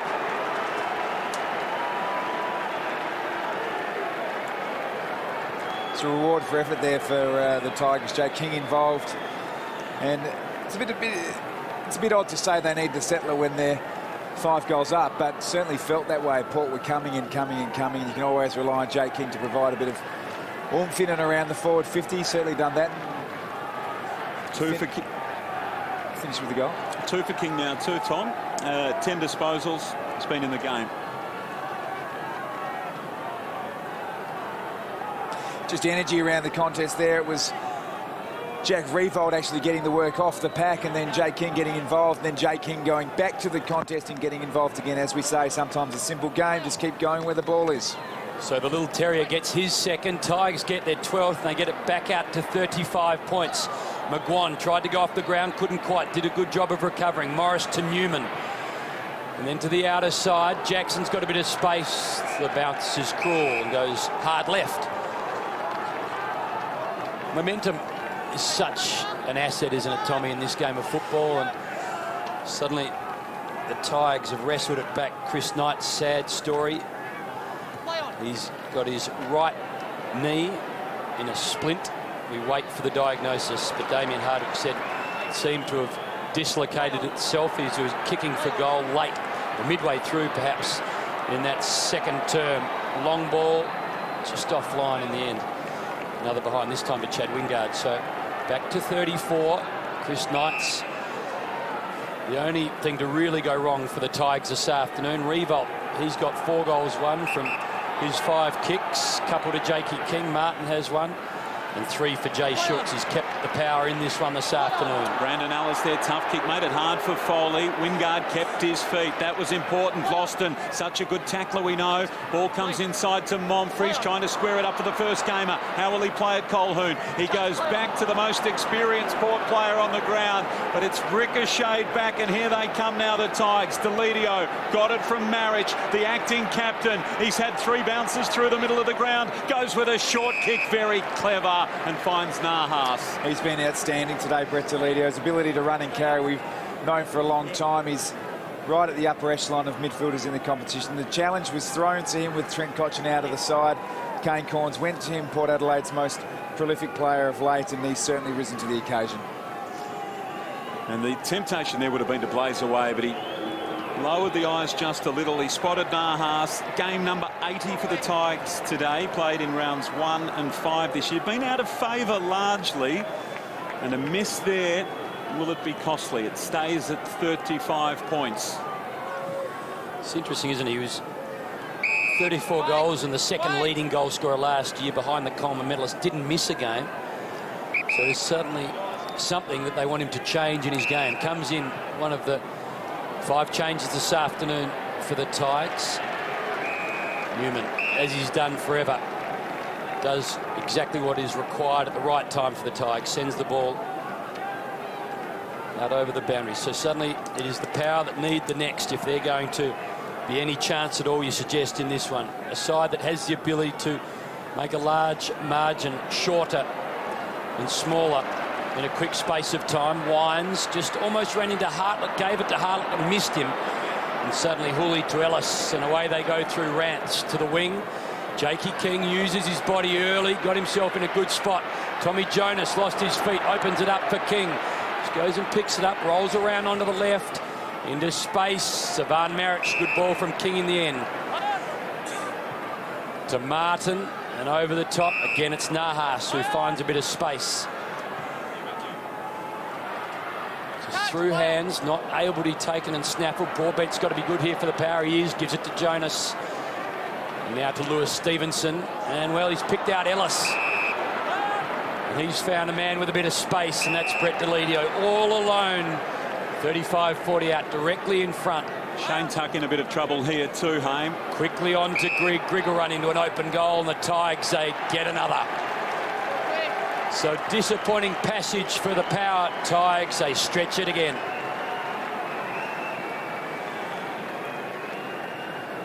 Well, suddenly there's silence around Amy Stadium after 2 in a row. To the Power and a bit of hope. Tuck off and maybe joins Knights. He seems to really be favouring that left arm there, Shane Tuck, and you know he'd be in pain because he doesn't show any. He's absolutely hard as nails, so that'll be assessed down in the rooms out of the prying eyes of the cameras.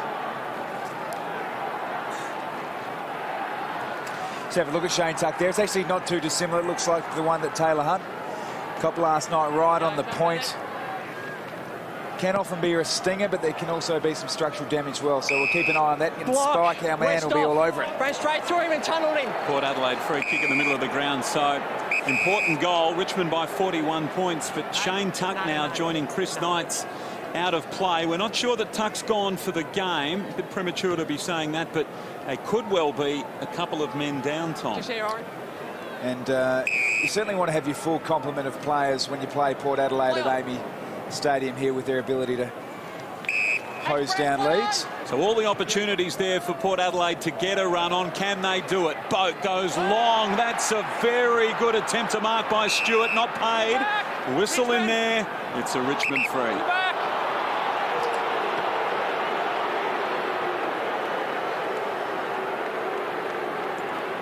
Big leap by Stewart. Had his hands on it and had them wrapped around the footy for a while, but it didn't stick. Newman, short from Rance. That's what he's got in front of him. The former skipper, right on the elbow where the 50 meets the boundary line, goes up the line. A target was Stevenson. Look away handball comes back to Broadbent from Schultz. It's worked out okay. Corns now. He looks towards Monfries on the lead. Good mark at his highest point. Plays on quickly to the pocket. Stewart this time, no mistake. His hands have been good a couple of times. He's been a one-take play. Hasn't got himself involved in the game enough.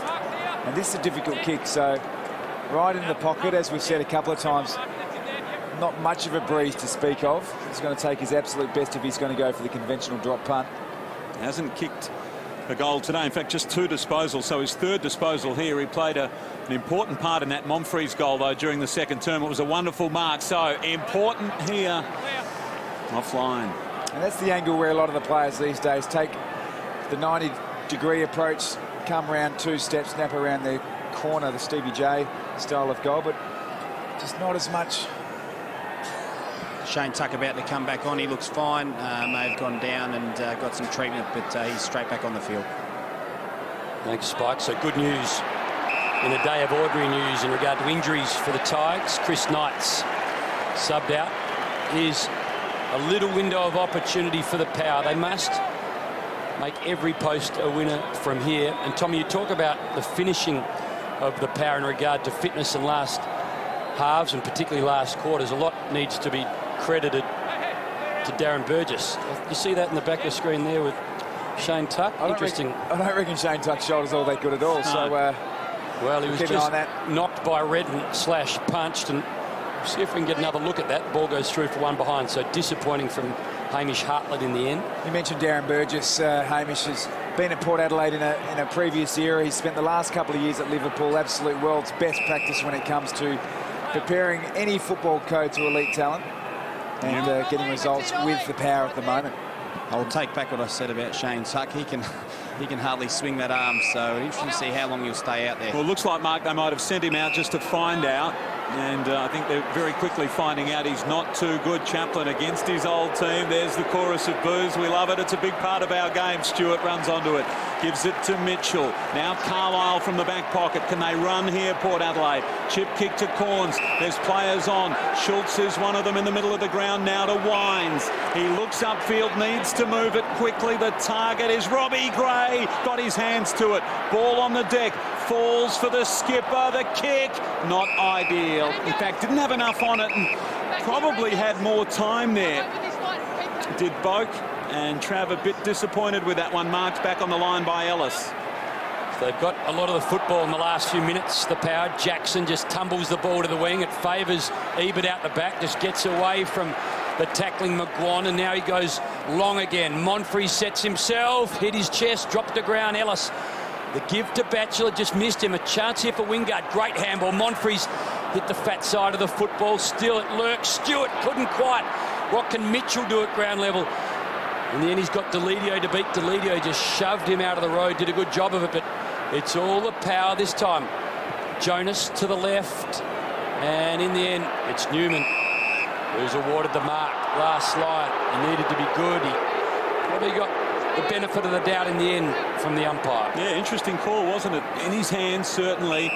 Knocked away late. He had enough of it, the umpire said. Here's Hooley. He's had a good season. Squeezes it short to Foley. So how close do they need to be, Tom, at three-quarter time?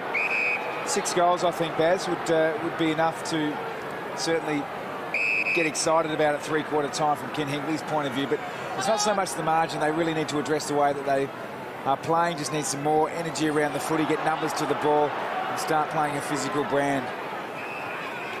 I really like the move of Stewart, who's playing deep. He's really stretching Richmond's defence, which has allowed Westhoff to drop back behind the play and act as a bit of an anchor man for Port Adelaide in defence. Just saw the work for Redden on Tuck. He's in a lot of pain there. Well, there's nothing really untoward from Redden. I think in the retaliation, Tuck threw one and might have shanked his other shoulder out. So this is an interesting ball here. Jonas needs to be good. Handball was good. Colquhoun, the first gamer, didn't control it initially. Nahas closed the gap, and now Revolt a long way from full forward. The error again. Grigg can go over the top to King. He doesn't. That might be a little win just there for Port Adelaide. Still a relatively straightforward shot on goal coming, but it could have been King into the open goal. If Port Adelaide get back into this game, Hamish Hartlett needs to get his hands on the ball. He's only had the 8 possessions. Daniel Jackson doing a magnificent job on him. So Sean Grigg on the runway now. He's kicked a goal already this afternoon. This to make it a 45-point lead, the biggest of the afternoon for the Tigers. And it's getting very hard for the power now.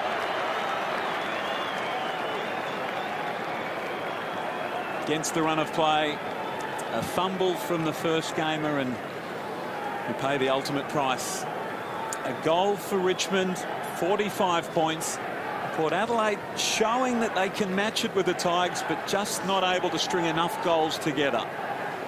Ali Paddy Carlisle during the week spoke about the importance for Port to start well, and they obviously didn't do that, and they just haven't been able to get themselves back into the game to really challenge. There's Tuck again. Just he's brave. He is really sore, but he won't whinge. And I'll tell you what, that'll be sore tonight. So he might go down and have another trickle of some local. Might be an AC joint, I'd suggest, if that's the way. If they're willing to put him out there, he won't do himself any structural damage, but he'll be in a lot of pain. So the last 3 now to the Tigers. The power. Can they do something late in this third term? Intercepted again, and Batchelor just hooks it inside. Edwards swings the handball. Little one inside to Vlaston, who goes wide. This time to Foley. Bounces okay to half forward Jack. 4-1 for the afternoon. Gives this one off. He's got a hard leading. McGuan let it go through the hands. Colquhoun, Nahas wraps him up, takes him to ground. Line. It's not in the back. It's the area where Port Adelaide have been vulnerable in their defensive 50. It's about between, say, 25 and 40 metres out of goal. Even on that occasion, Jack Revolt led out but left such a vacuum of space. Port need to get someone to anchor themselves there to plug up that hole. So they've been good, Port Adelaide, in the clearances. They've struggled in their forward 50. Westhoff, he's kicked a few this year. He won't from where he is. Gives it to Wingard. Now the long ball. Schultz. He's a chance here, you'd think, against Rance. Terrific. Takes the diving mark. Now it's all about the finish. The clearances and the work from the ball ups and centre bounces for the Power have been good, Tommy. It's in this area where they've been slightly disappointing. Clearances has become a stat, Hamish, that not irrelevant, but it doesn't necessarily predicate a win. A lot of sides spend a lot of time in terms of their defensive structures around the ball. So if they don't win the clearance, they certainly mitigate a loss and repel from losing a clearance. So Richmond have done well, but Port need to get better results from their clearances. From a standstill to the loping jog, started and stayed right. So we're back to 44 in the shadows of three-quarter time. As you can see, they're just over 2 minutes remaining. They really need one before the three-quarter time buzzer.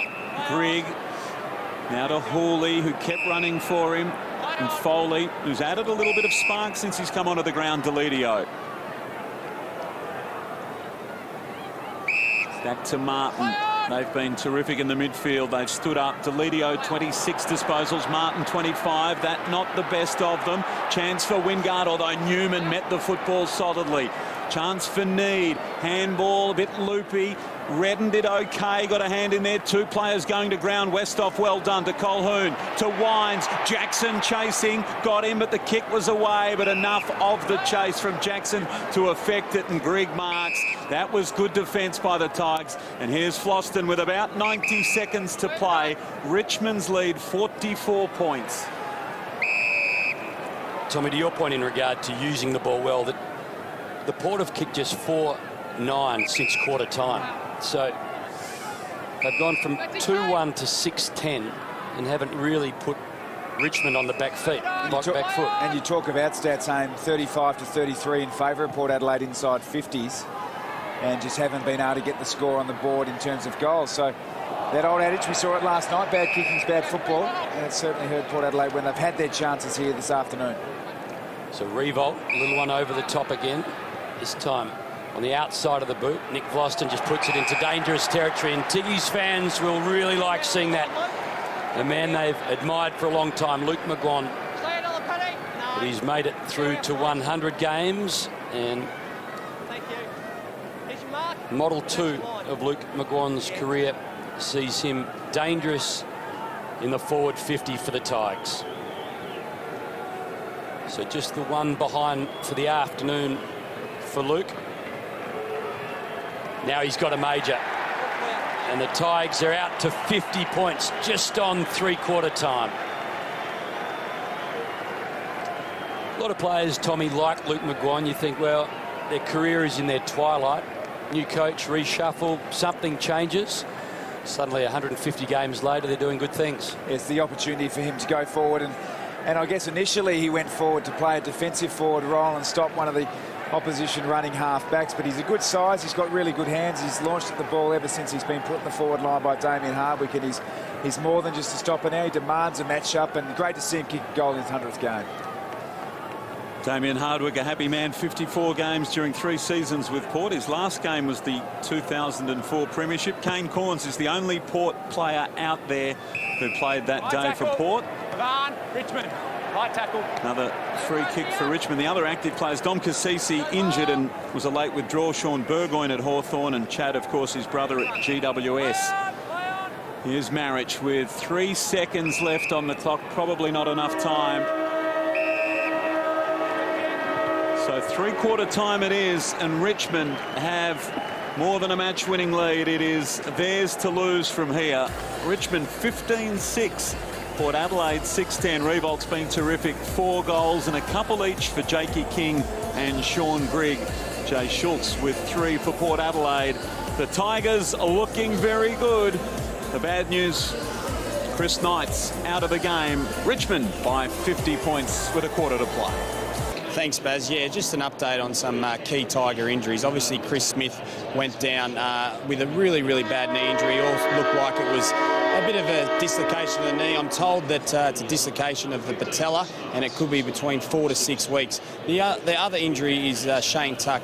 Copped a bit of a hit on the shoulder, really hard there, and we all thought it was a stinger. Went down the rooms, got some treatment, but come back out and tried to give it a go, but only lasted 3 or 4 minutes and sat on the bench for the rest of the remaining quarters. So a couple of key injuries there, and could miss plenty of football.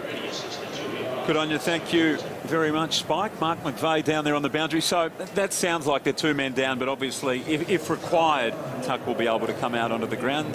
2 men down, a quarter to play. Can it make an impact? It can make an impact. It's coming from a long way back here at the Port Adelaide Football Club, but we've spoken often about their never-give-up attitude. Don't need to be absolutely at their best for that to happen. But stranger things have happened. The beauty is with the substitute, they're only really 1 man down. I know they don't have the option, but 2 injured, 1 down. Yep. We know they came back against West Coast. They were 21 points down only at three-quarter time. I say only because it's 50 points here. So they've got a lot of ground to make up. Kane Mitchell, one of 4 Sandover medalists playing AFL this week. The others Andrew Cracker, Hayden Ballantyne and Matthew Prittis. Ball bounced to start the final term, and Redden got high with him. Stevenson, Monfries over the top, so they need the first goal, that's for sure. Stevenson for Port Adelaide, back to Jonas, Monfries, Corns. They've done that nicely. The skipper involved, and then the kick down towards full forward. Kick came from O'Shea. Wingard takes the man on. Well done, Chaplin. He'll enjoy that back at his old home ground. He's been the talk of the week in some ways. He had a bit to say. Well, he let his actions do the talking there. No, he's been good. He got his hands on the ball early in the game. Troy Chaplin, he's played a really key anchor role for the Tigers. He'll be enjoying this at the moment. Chad was desperate to buy a right boot there, wasn't he? Just tried to get round onto his left, and desperate defence from the Tigers. Keep him at bay for the moment. Ebert to half forward. The youngster, little one to Edwards. Mitchell desperate in the tackle. Here's O'Shea, ridden into the ground by Edwards. The power will go forward. There it is. No, he got it out. Said glimpses of important what they're capable of doing in this game so far, and they've started this last quarter really well.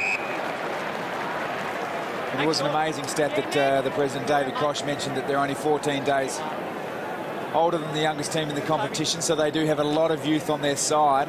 And I guess when you've got a young side, inconsistencies are going to occur. You don't necessarily tolerate, but you need to acknowledge they're going to occur, and all is not lost for the Port Adelaide Football Club.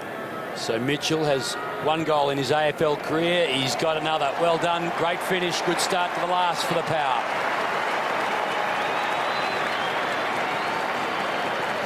You speak about guys coming in. He's a 23-year-old Tommy Kane Mitchell, who Basil has said won the Sandover medal last year. Record equaling 58 votes with Prittis from 2006. Claremont teammate he now plays with, and was a big part of winning the flag last year and gets his opportunity. His peak test, 16.2.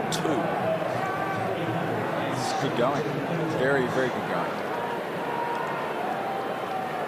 David Koch there, the president, obviously, of the Port Adelaide Football Club, and the South Australian Premier, Jay Wetherill, just on his right. A couple of heavy hitters, I think we call them, Tom. I'm sure they'll be having conversations more than just the footy today, Baz, I'd say. Yeah, no doubt. A lot of people come to the footy to do business. We know that, and I reckon those two would be as well. Boak carried forward, almost a push in the boat.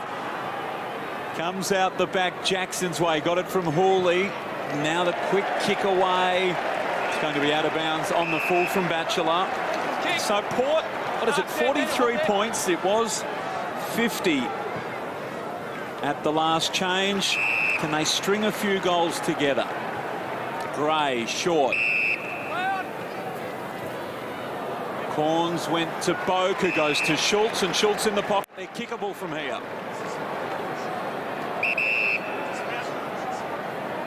They've become a victim of their own success, the Power on the comebacks. We keep talking about them as if they're the best at it of all time. The Cats own that mantle, don't they? Every time they're down, they find a way. Just like last night, Haim. Joe Schultz has kicked 3-1. They're looking for a last quarter spark. A fourth would be it. Wingard! Only man that flew. Grabs it top of the square. He'll go back for 2 in a row for the Power. Stating the blatantly obvious, he is something special, Chad Wingard. He's done some things on the football field today. He's taken a couple of strong contested marks like that. His hands below his knees are outstanding. Really clever kick from Jay Schultz. You see so many players just launch long points. Pretty useless points, really, but just a really well-weighted kick at the top of the square. And this will be a goal for Chad to get a couple in the row for the Power. He's kicked 14 goals from his 6 games. They've got 2 in a row, the Power.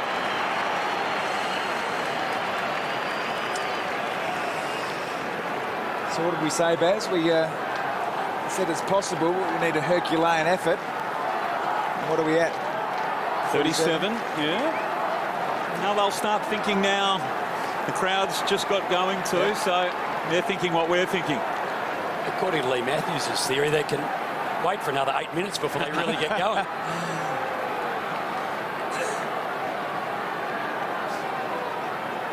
Such an impressive kick, that one there from Jay Schultz. We see a lot of players go for the long points, but he has got some hops. I'll tell you what, Chad Wingard played a lot of basketball as a kid, and I don't think he'll be playing much going forward. He's got an elite career ahead of him. Edwards quickly to half forward. Revolt had that big first half. He's been quieter since. Carlisle worked it. Jonas to Colhoun. Back to Westhoff. And now to the outer side. Redden stood his ground. Terrific with the left hand. He's got Wines on in the middle. He gets stopped for the moment for the long ball. It's a disappointing kick.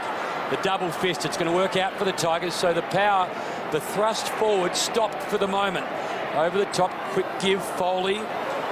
Warren Stevenson, short ball, all okay to King.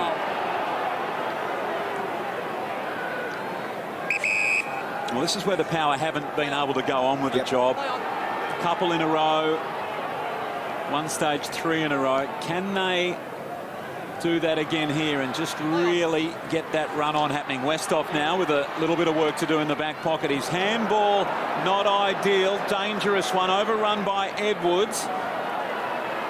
Martin did well to Foley, though. Still a live ball on 50. Mitchell and Foley, a couple of tough nuts. Hartlett did okay. Got his handball to Westhoff.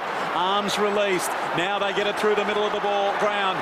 O'Shea involved. It ends up from Broadbent with Mitchell. Long ball down inside 50. The cavalry arrive, and Rance with an important hand in there over the line for a throw-in. Just need better composure there from Cambridge, who made the play with the run, just had to lower the eyes and take a bit off the kick and hit up the leading forward. I think it was Robbie Gray at the time, but the ball's inside there, forward 50.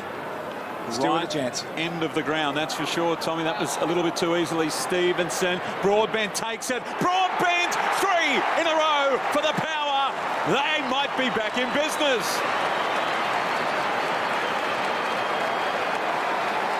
31 points.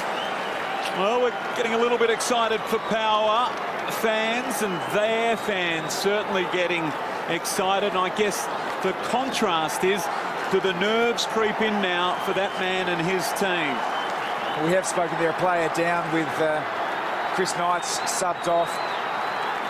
Shane Tuck with a crook shoulder. So they've got the legs here, Paul Power. They've got the momentum. They've got the crowd.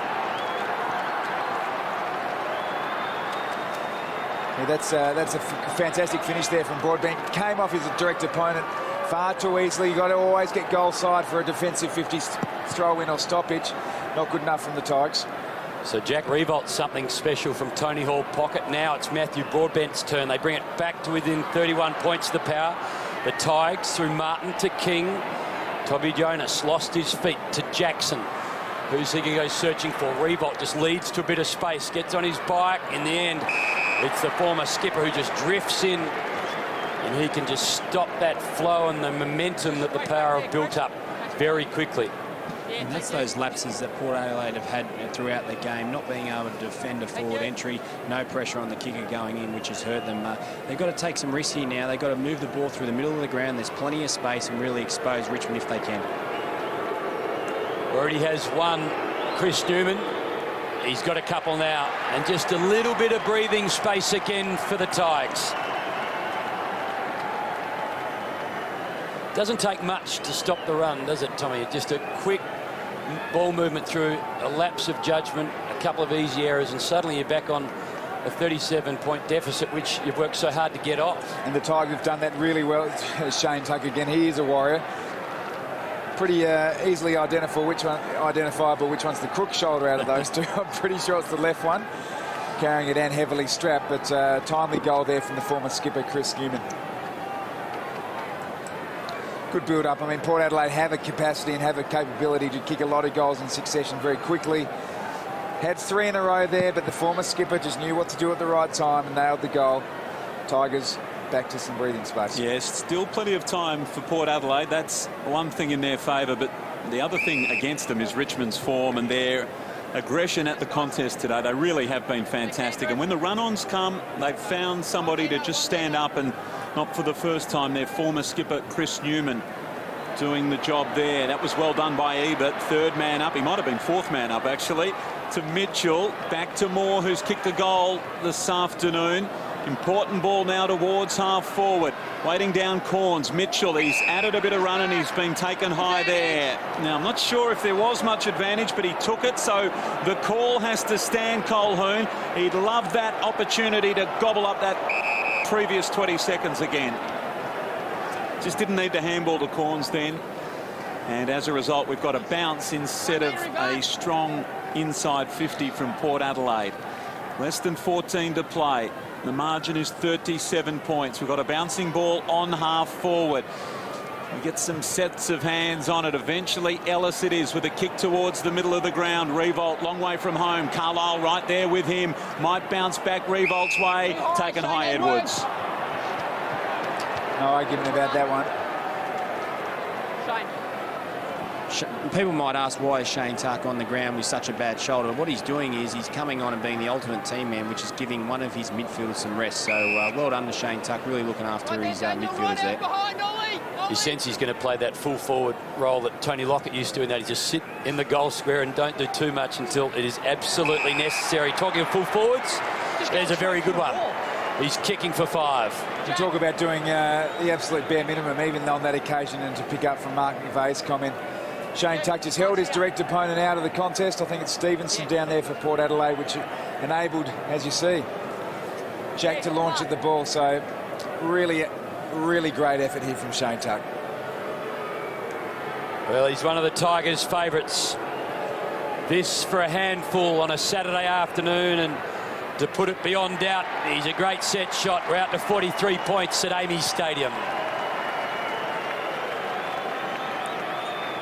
He's won a couple of Colemans, Jack, and given that he is such a focal point for the Tigers and their midfield is what it is, you can see him being 1, 2 or 3 for another 5 or 6 years. He plays that traditional, old-school sort of full-forward role.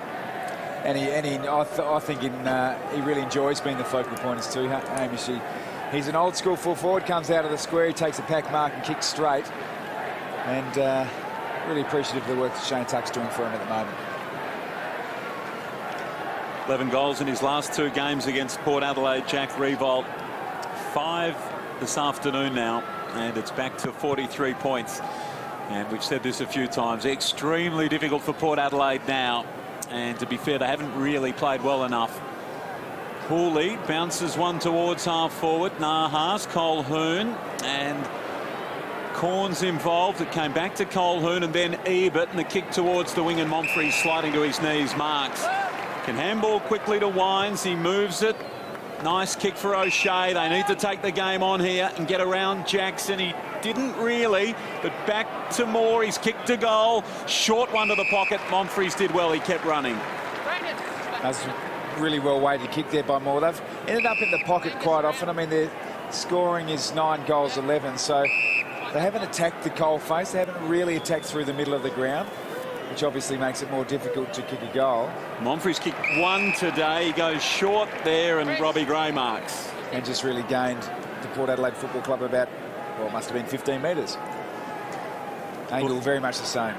They're going to go short again, and Westhoff, now they've conceded some ground here. I'm not sure that this is an easier kick, Tom. I'm not sure either of the 2 passes that have been on have been easier kicks. So it was Montfrey's to Gray that was exactly the same.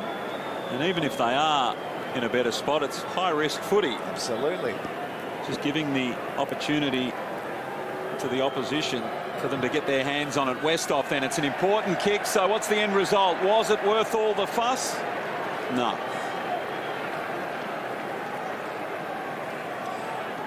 Tommy, we know a lot about the Tigers over the next month. Melbourne next week at the G, then Essendon at the G, and West Coast on the road. A couple of massive games.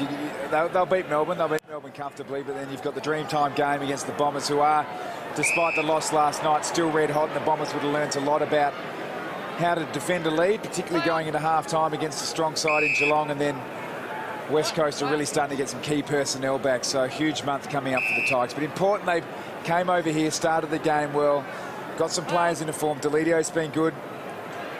Jack's kicked goals.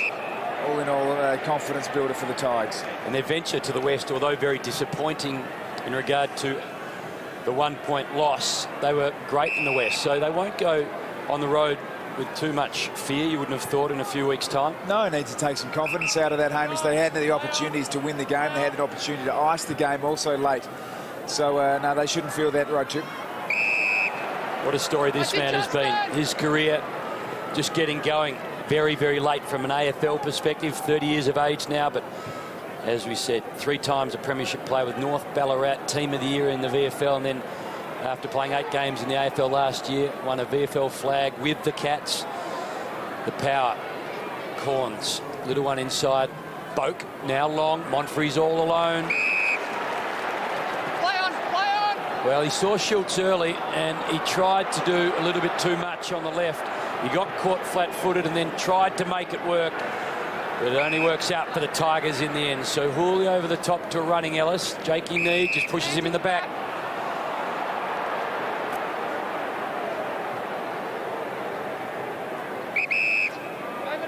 So again, here at Amy Stadium, the crowd has gone very silent after the Tigers. Every time the Power have got just a small roll along, they've seemed to have all the answers all afternoon. They got given the questions early, and they've never really had a problem from the get-go. They led by 37 points at quarter time, and now the margin is 42, and it's been around that for a fair bit of the afternoon. Tuck only had one hand to work with there. He copped a whack on it as well. Martineau inside to King. It's coming back in that direction. Tuck wants the football anywhere but near where he is. Foley put his head down, and that will be a free kick.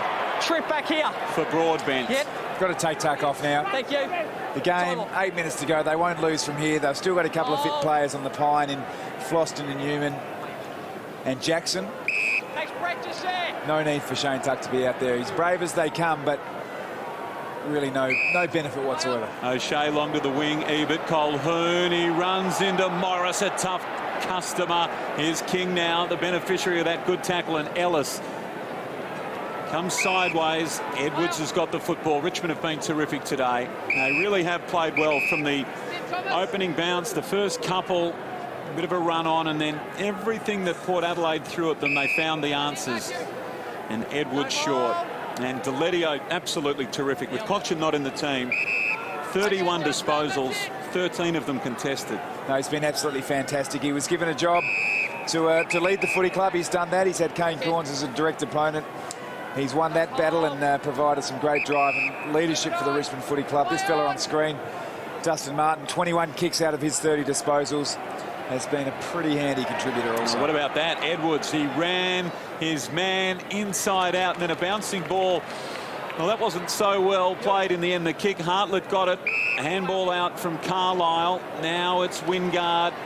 Again, the run. The skipper, and then Broadbent involved. He can go again to Wines, but he didn't sense Newman coming. Maybe that's a bit unfair. I think he knew he was coming, but he was just trying to wait and draw the man and release and have a free man. But the Newman tackle just too quick, too good. Exactly right, Baz. He had nothing on down the field. He tried to draw the opponent, but just ran out of time and space. So it wasn't his fault in the end, but at least he was trying to create. The Tigers, they've beaten the 3 sides that didn't play finals last year and struggled in the 3 losses to the sides that did play finals last year. Today, at least, they've beaten a side well above them on the ladder. And as we've said, Melbourne next week, Essendon and West Coast. Here's Shane Tuck. Basically playing with one arm at the moment, Hamish. He's finally come off. He's relented. He's sitting on the pine, which is the smart thing to do. When a bit of luck, we won't see him any further in this game. He needs to ice up, get himself ready for the next month of football. I suppose it's a side that hasn't played a lot of finals. The challenge is to beat the sides in the 8 and move one of them out to take their spot. Now that's called a clipped wing, Baz. And you're saying that with the greatest of respect too, Absolutely, Tom. absolutely. To me, it seems like it might be an AC joint. Again, not being a medical practitioner, but I assume he can't do too much structural damage because he wouldn't be out there otherwise. He's just obviously in a lot of pain. He looks tired and stressed, Tom. Wouldn't know what that's like, Baz. He should just go to a pocket and sit down by himself and force a man to go with him. Or just sit on the pine and watch the Tigers go on their merry way. It might be even easier. Here's the ball on the wing. Mitchell, just a little paddle for Corns, and now running through. It ends up eventually with O'Shea. Broadbent was the man that gave it to him. Now the long kick coming back the other way. Delidio's been terrific, hasn't he? Jackson, Hooley sent it long. Nahas. And that kick not so good. Talk about the positives for the Tigers. To see Shane Tuck there. I was about to say he'll sleep well tonight. He probably won't, to be honest, because that will be extremely shocking night. That will be extremely painful. And for those of you who have been through a shoulder injury, it's an awful thing, but he'll be right. The Tigers have been great. They started the game well. They've won the ball in a contested situation. They've been efficient the way they've used it, and Damien Hardwick's come out of Adelaide and be pretty pleased with what's been put forward by his football club. And they've got some quality, Tommy, to come back in. The dual best and fairest. The skipper in Cochin, Dylan Grimes, Vickery, all out injured. None of those guys will be too far away. Rance retreats a long way. Brandon Ellis, 90210 name, good footballer. And then wide to the running Hull. He's got just a heap of space, as too does Martin, and he's chosen in the end. Chad Wingard struggling in the end to keep up with Martin, who's been criticised for not running out 4 quarters. That's the next challenge for Martin, who's such a brilliant footballer. To be able to do it for longer. McGuan, we've sung his praises and his ability to resurrect his career. And good news for Tigers fans is seeing number 41 get through the game. He was on probably a lot earlier than Damien Hardwick had hoped to bring him on. But, I mean, there's a positive in that, Hamish. He's got more game time than what he probably thought he would have. And it's great to see him back. He's been a great clubman. You don't hang around on a club's list, on the injury list, for as long as he has if you're not a real contributor to the club. And not just that on the field, he's obviously a really strong team player. Contributes significantly to the culture of this football club. Hooley, the little chip kick, and Floston been terrific. Possession number 23. Sends it inside 50. Edwards trying to work it with the back of the hand. There's a whistle. It's Port Adelaide's way. So through the middle of the ground they come. And it ends. Those watching this game a bit of a feel. What was the best beep test of any cat that you played alongside? Yeah, Cameron Ling was about a 16 beep test, and that was about as high as we went at the category. So 16-2, certainly elite for Kane Mitchell. So the power, use the advantage, comes streaming through the middle. Corns just fumbles the football. Jackson did well with his body and just trapped the ball for Martin. The give over the top to Nahas. You can use Martin again, goes short instead. And Jakey King. He's played 12 games last year, King, at the end of the season. Had about 76 operations to get the small little body back on track, and he is back on track now. He had 4 separate injuries that were operated on. And this year, he's missed just the one. Popular figure at Punt Road Oval is to extend the margin from just 6 goals at the moment after that Mitchell goal. Brought it back to under 40. Normally a pretty good set shot. This time, it's very good. The Tigers get another.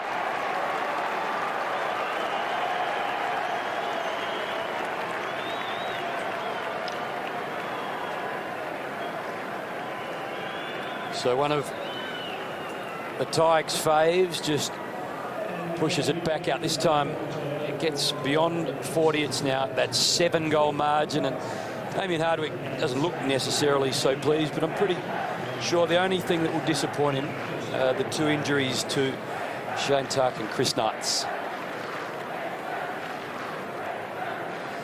He's a popular man for the Richmond Footy Club, Jake King, and it's a really positive day for Richmond. They've got some good players on the sideline. Their skipper, Trent Cotchin, to be sitting at home thinking, this is exactly the type of team I want to lead. And they set themselves up for a really good month here, the Tigers. Not far away from their 4th win for the season now. Batchelor got it from Foley and he kicks towards the wing. Marriage, look at the big man go. He fists the ball in his advantage. This is nicely done by Ivan.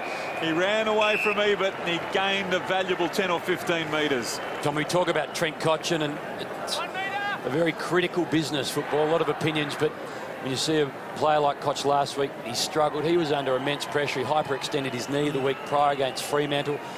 So many players. I know it's once you cross the white line, all is fair in love and war, but so few players are injury-free. Oh, absolutely. I mean, it just shows you how hard it is to contribute at an exceptionally high level when you're under duress. And Trent Cotchin did hurt his knee, but he is an out-and-out champion of the game and will be a fantastic captain of the Richmond Footy Club for a long, long time. 6-4 in the last 10 inside 50s. Mitchell been busy. Back to Jonas, and now Corns with a chip kick for Broadbent, who marks and gives it away to Mitchell, who maybe had it spent before he had it. Jackson got him high there, and they get away with it for the time being. Don't get him high. Come back round here, Kane. It was almost a put. Just don't get him high. And Jackson, yeah, right, Like a little whinge to Mum, wasn't it? Oh, Mum. It is Mother's Day tomorrow. Jonas said it. Happy Mother's Day to all the mums. Such a big part of football. And a long kick down towards Schultz. It came in from O'Shea. The ball rolls over the line. Well, the mums, they pick you up and drop you off. They take you to training. They cut the oranges. And I think most importantly, they pick you up when you're feeling down. Absolutely. I'd like to wish my mum, Trish, all the best for tomorrow. Happy Mother's Day. It is that one time when the kids can give a bit back, and I'm sure you'd be the same, Baz. Got a present ready to go, Tom? Absolutely. You say they dropped you off and picked you up. Mum forgot most of the time. Well, she got it right most of the time. Every now and again, got cold in the winters. Happy Mother's Day, Sylv. Thank you for everything. The Tigers are going to get their season back in the black. They'll be 4-3 in 30 seconds' time, and it's been a pretty polished performance. The only low, Chris Knights and Shane Tuck. A lot of good players to come back in. Jack Revolt, 5 goals, 1 for the afternoon for Jack.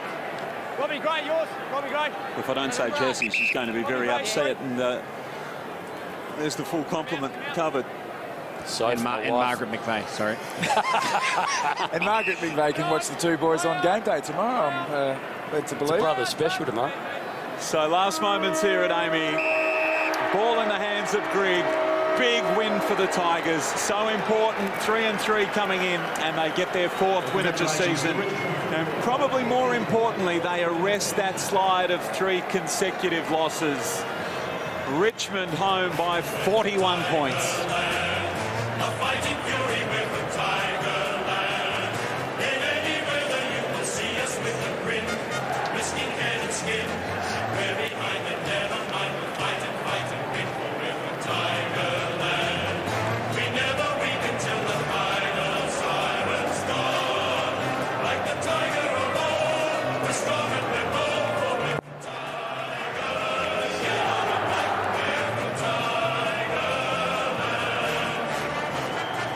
One of the great songs in the AFL. I hate to say it, I found myself often when you played against the Tigers during the warm-up actually singing it with a teammate out in the warm-up. I distinctly remember one occasion with Joel Corey. It is one of the best songs, and the Tigers faithful here at Amy Stadium are up in voice. Brett Delidio, acting captain today. Fantastic game, 32 disposals. He's with Mark McVeigh. Lid's fantastic effort today, coming over to Amy Stadium. Always a difficult prospect for most sides, but to get a good win against a quality club must have been very satisfying. Yeah, you're spot on, Spike. You know, they've been playing some pretty good footy, and you know we've lost a few troops, you know, including our skipper. But you know, the boys stood up today. You know, really good to win for Chappie playing against his old side. Big O playing his first game. Lucky McGuan his 100th, and to have Axel Foley come back and play the way he did after 12 months off has been, you know, it's really rewarding. There was much spoken during the week about your start because you come out and you were firing, you kicked a lot of goals. You were able to use your kicking really well. Your efficiency was really high in the first half. Was that concentrated on during the week? Yeah, spot on. You know, we just spoke about making our own noise and our own excitement because we knew we were outnumbered here, as you can see with the crowd. But we stuck at it, and to the boys' credit, we went really well.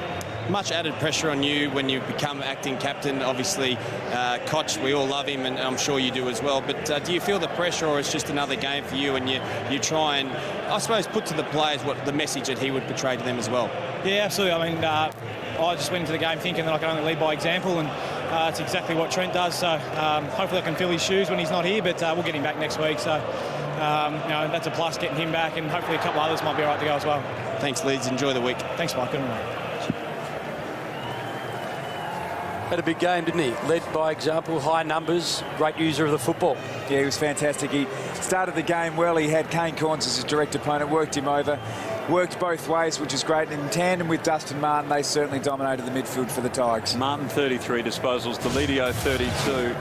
And 13 of those contested possessions. 5 goals, 1 for Jack Revolt, the other star for the Tigers today. And he's with Mark. Jack, magnificent effort at Tigers. Usually come out and play really good football. You managed to get a few goals yourself. Great win for the footy club. Yeah, mate, really important win for our football club. Obviously, with Trent pulling out at the last minute, we had a few outs due to injury, 5 changes. For the blokes that came into our footy side today, really stepped up. It's obviously a big game, Lytton Bond's 100th game. Orange Stevenson's first, and Troy Chapman playing against the old mob too. So, look, yeah, we've come to Adelaide, we've done the job. We spoke last night about having a true belief in the side, and we came out here, and I think we saw in that first quarter that if we get our systems correct, then we can play the best brand of footy possible. Speaking of Luke McGuan, a much maligned player, but I love that type of player. He's an underdog, he really works hard. Everyone seems to love him within the football club. How important is him to the footy club? Yeah, he's really important. I think guys these days, and you see with Harry Taylor, that can be swingmen, that can go back and go forward, are really important, especially the tools as well. So Luke played a little bit down back today, played a lot up forward, and he just has that defensive mindset, obviously coming from a defensive background in the forward line too. So we've sort of turned Jake King, who started off as a little back pocket, and Luke McGuan as a fullback, into some pretty handy defensive forwards, and they get on the scoreboard too. So milestone games are huge, and obviously 100 games for the footy club is really important for us, and something we spoke about last night. And look, it's great when you get a win for him, and really good to get a win for our supporters. Obviously, the last 3 weeks haven't gone to plan. Just got pipped against Fremantle over there, and the Cats last week. So look, really important for some belief to get back on the winner's circle. We're 4-3 in front of the 500 mark now, so it's really important. Jack, enjoy the win, mate. Good on you. Yes, thanks, Mike. Good on you, Mark. Nice shake of hands between a couple of former adversaries. Jumping Jack, very flash today, 5 goals, and that takes him to 24 for the season. So for the time being, at least, the leading goal kicker in the competition, one in front of Lindsay Thomas with 23. The Tigers today by 41 points.